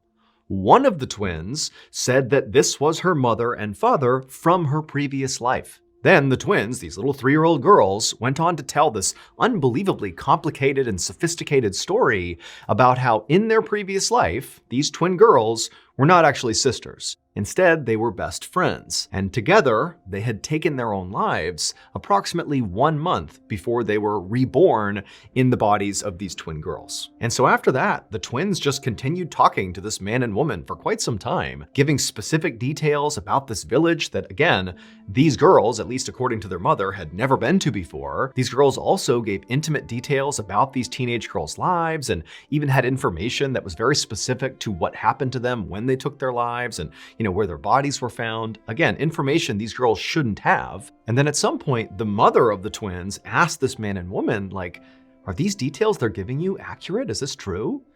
And the man and woman said, yep, it's all true. And then at some point, the twins turned to their biological mother and they told her that the reason they had been silent to this point was because they were trying to keep their reincarnation a secret. And also, the reason they slept all the time is because when they slept, they would dream about their previous lives, which they claimed to miss. To this day, no one's ever been able to offer a better explanation for how these twin girls, these toddlers, had such accurate information about people they had never met and places they'd never been to. Basically, the only explanation that works is that they must actually be the reincarnated spirits of those teenage girls. Pyongyang Township remains a hotspot of alleged reincarnations, and nobody knows why. As many of you may already know, we launched the MrBallen podcast 3 years ago on Valentine's Day 2022. Now, it was totally unintentional to launch the show on Valentine's Day, but after doing that, we decided to kind of make it an annual event that every Valentine's Day, we not only celebrate our love for our partners and families and friends, but also our love for the strange, dark, and mysterious. And so to celebrate this year's Valentine's Day, you see what we did there?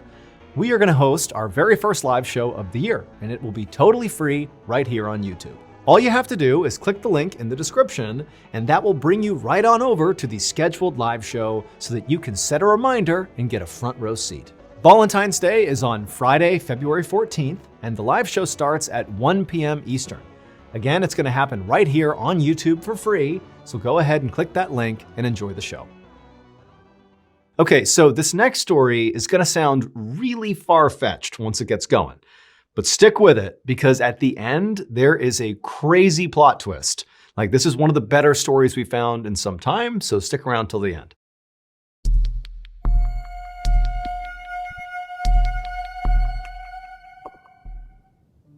On a spring afternoon in 1883, a young woman named Sarah tidied up her farmhouse in a tiny settlement called Eagle Creek in Arizona. While Sarah cleaned, her sister Elizabeth took a bucket outside to get water from their outdoor spring. So Sarah and Elizabeth actually lived together in this farmhouse along with their respective families. The American West at this time was sparsely populated and dangerous, so it was not uncommon for families to kind of band together like this. Their husbands herded the sheep and worked the land, while Sarah and Elizabeth looked after the house and also took care of their collective 4 kids. And so on this day, as Elizabeth was out getting water, Sarah continued to tidy up the house with one eye on the kids, making sure they were okay, when all of a sudden, the family's dogs, who were leashed up outside, began barking really aggressively. Now, for Sarah, this was really alarming because the dogs typically were pretty docile and didn't make a lot of noise. So clearly, something was going on outside. And so Sarah told the kids to stay inside, and she quickly went outside onto the porch to see what the dogs were barking at. And so once Sarah was out on that porch, she immediately surveyed the area out in front of her, and off to her left and off to her right was just rocky scrubland, and then right in front of their house was this big sandy hill that kind of obscured their view off into the distance. And the dogs, who were leashed up right in front of the property out in the front yard, they were all looking right at that hill and barking at it. At first, Sarah couldn't understand what the dogs were even barking at. I mean, she looked around a few more times to see if she was missing anything, but there was nothing happening out here. But then, as Sarah continued to stare at this hill where the dogs were still barking, she suddenly saw this huge creature emerge over the top and begin coming down the hill in her direction. It was this massive four-legged creature with red fur, and its back was all twisted up. And on the back of this creature was this man. Except it was not a normal-looking man. His face was horrible and sunken, and his mouth was in this huge grin. And as she stared at him in total shock and disbelief, she saw he was missing eyes. Now, Sarah was a deeply religious person. And so as she's watching this creature being ridden on by this person come charging towards her, all she could think was, this is the devil. The devil is riding on this red creature, and it's coming to get me and my family. And so instinctively, she just turned, bolted inside the house, barricaded the door with the kitchen table, and then rounded up the four kids and sat in the kitchen, huddled over them, praying to God to save them from the devil. But as she was doing this, Sarah suddenly heard this blood-curdling scream come from somewhere outside. And she knew it sounded way too human of a scream to be coming from the devil or the creature it was riding on. And then she remembered her sister was out there getting water. That scream almost certainly came from her sister. But Sarah was so scared, she couldn't move. And she had these four kids to look after. And so instead of going out to try to save her sister, she just held the kids closer and continued to pray, hoping her sister would survive. Hours later, Sarah was still inside the barricaded house, clutching the children, praying, and her sister Elizabeth had not made another sound, and she had not come back to the house. So she's been gone for hours at this point.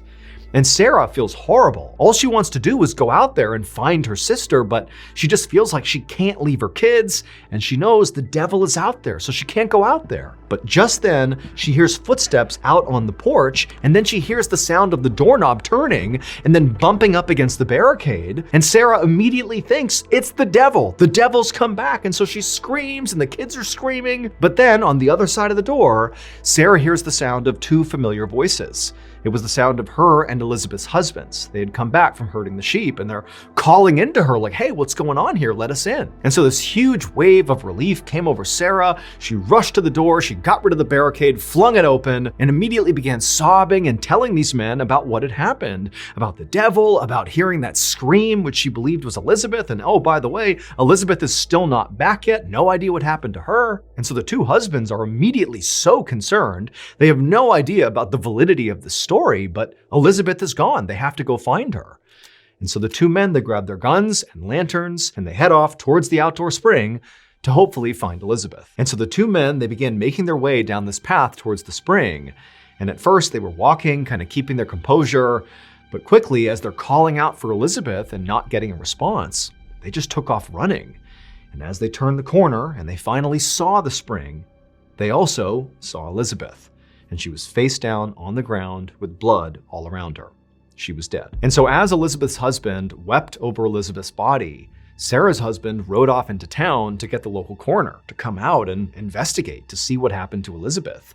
The only thing that seemed fairly obvious about Elizabeth's death, at least to the two husbands, was that Elizabeth looked like she had been trampled to death. There were all these hoof prints all around her when they found her. And so the coroner, he comes out and he looks at the scene, he sees Elizabeth, and he agrees that it looks like she was trampled to death.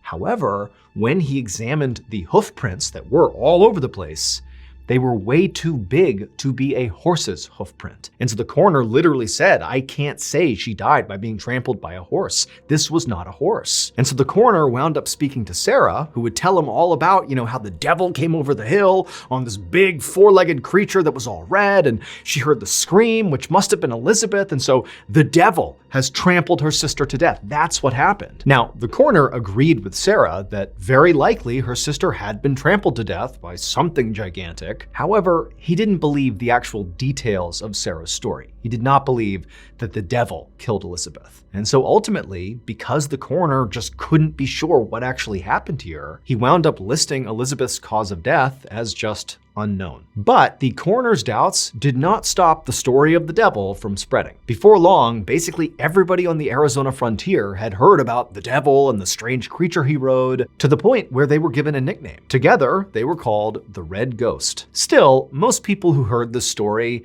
didn't really believe it actually happened. They figured it was kind of a joke or maybe an exaggeration, just sort of lore passed around town. But over the next few years following Elizabeth's death, sightings of the so-called Red Ghost became much more frequent and more strange. Many campers claimed to have seen the Red Ghost trotting through the Arizona wilderness.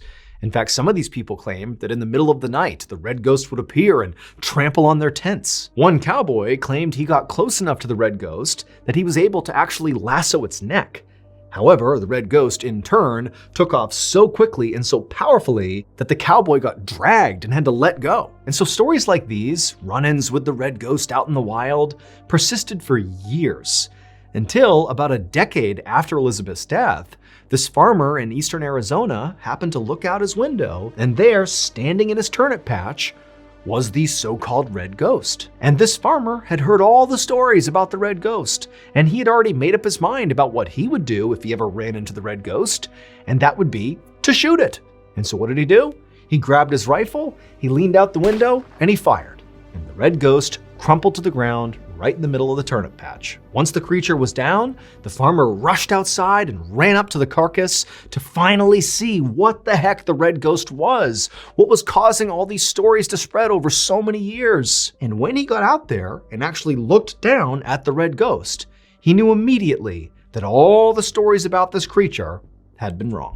It would turn out the Red Ghost was not the devil riding some supernatural monster. Instead, the Red Ghost was a combination of two very mortal beings. The first of these two beings was a creature that, if you saw it today, you would know what it was. But for folks in Arizona in the late 1800s, they would have no way of knowing what this creature was. They had never seen it before. It had red fur, a long neck, and a humped back.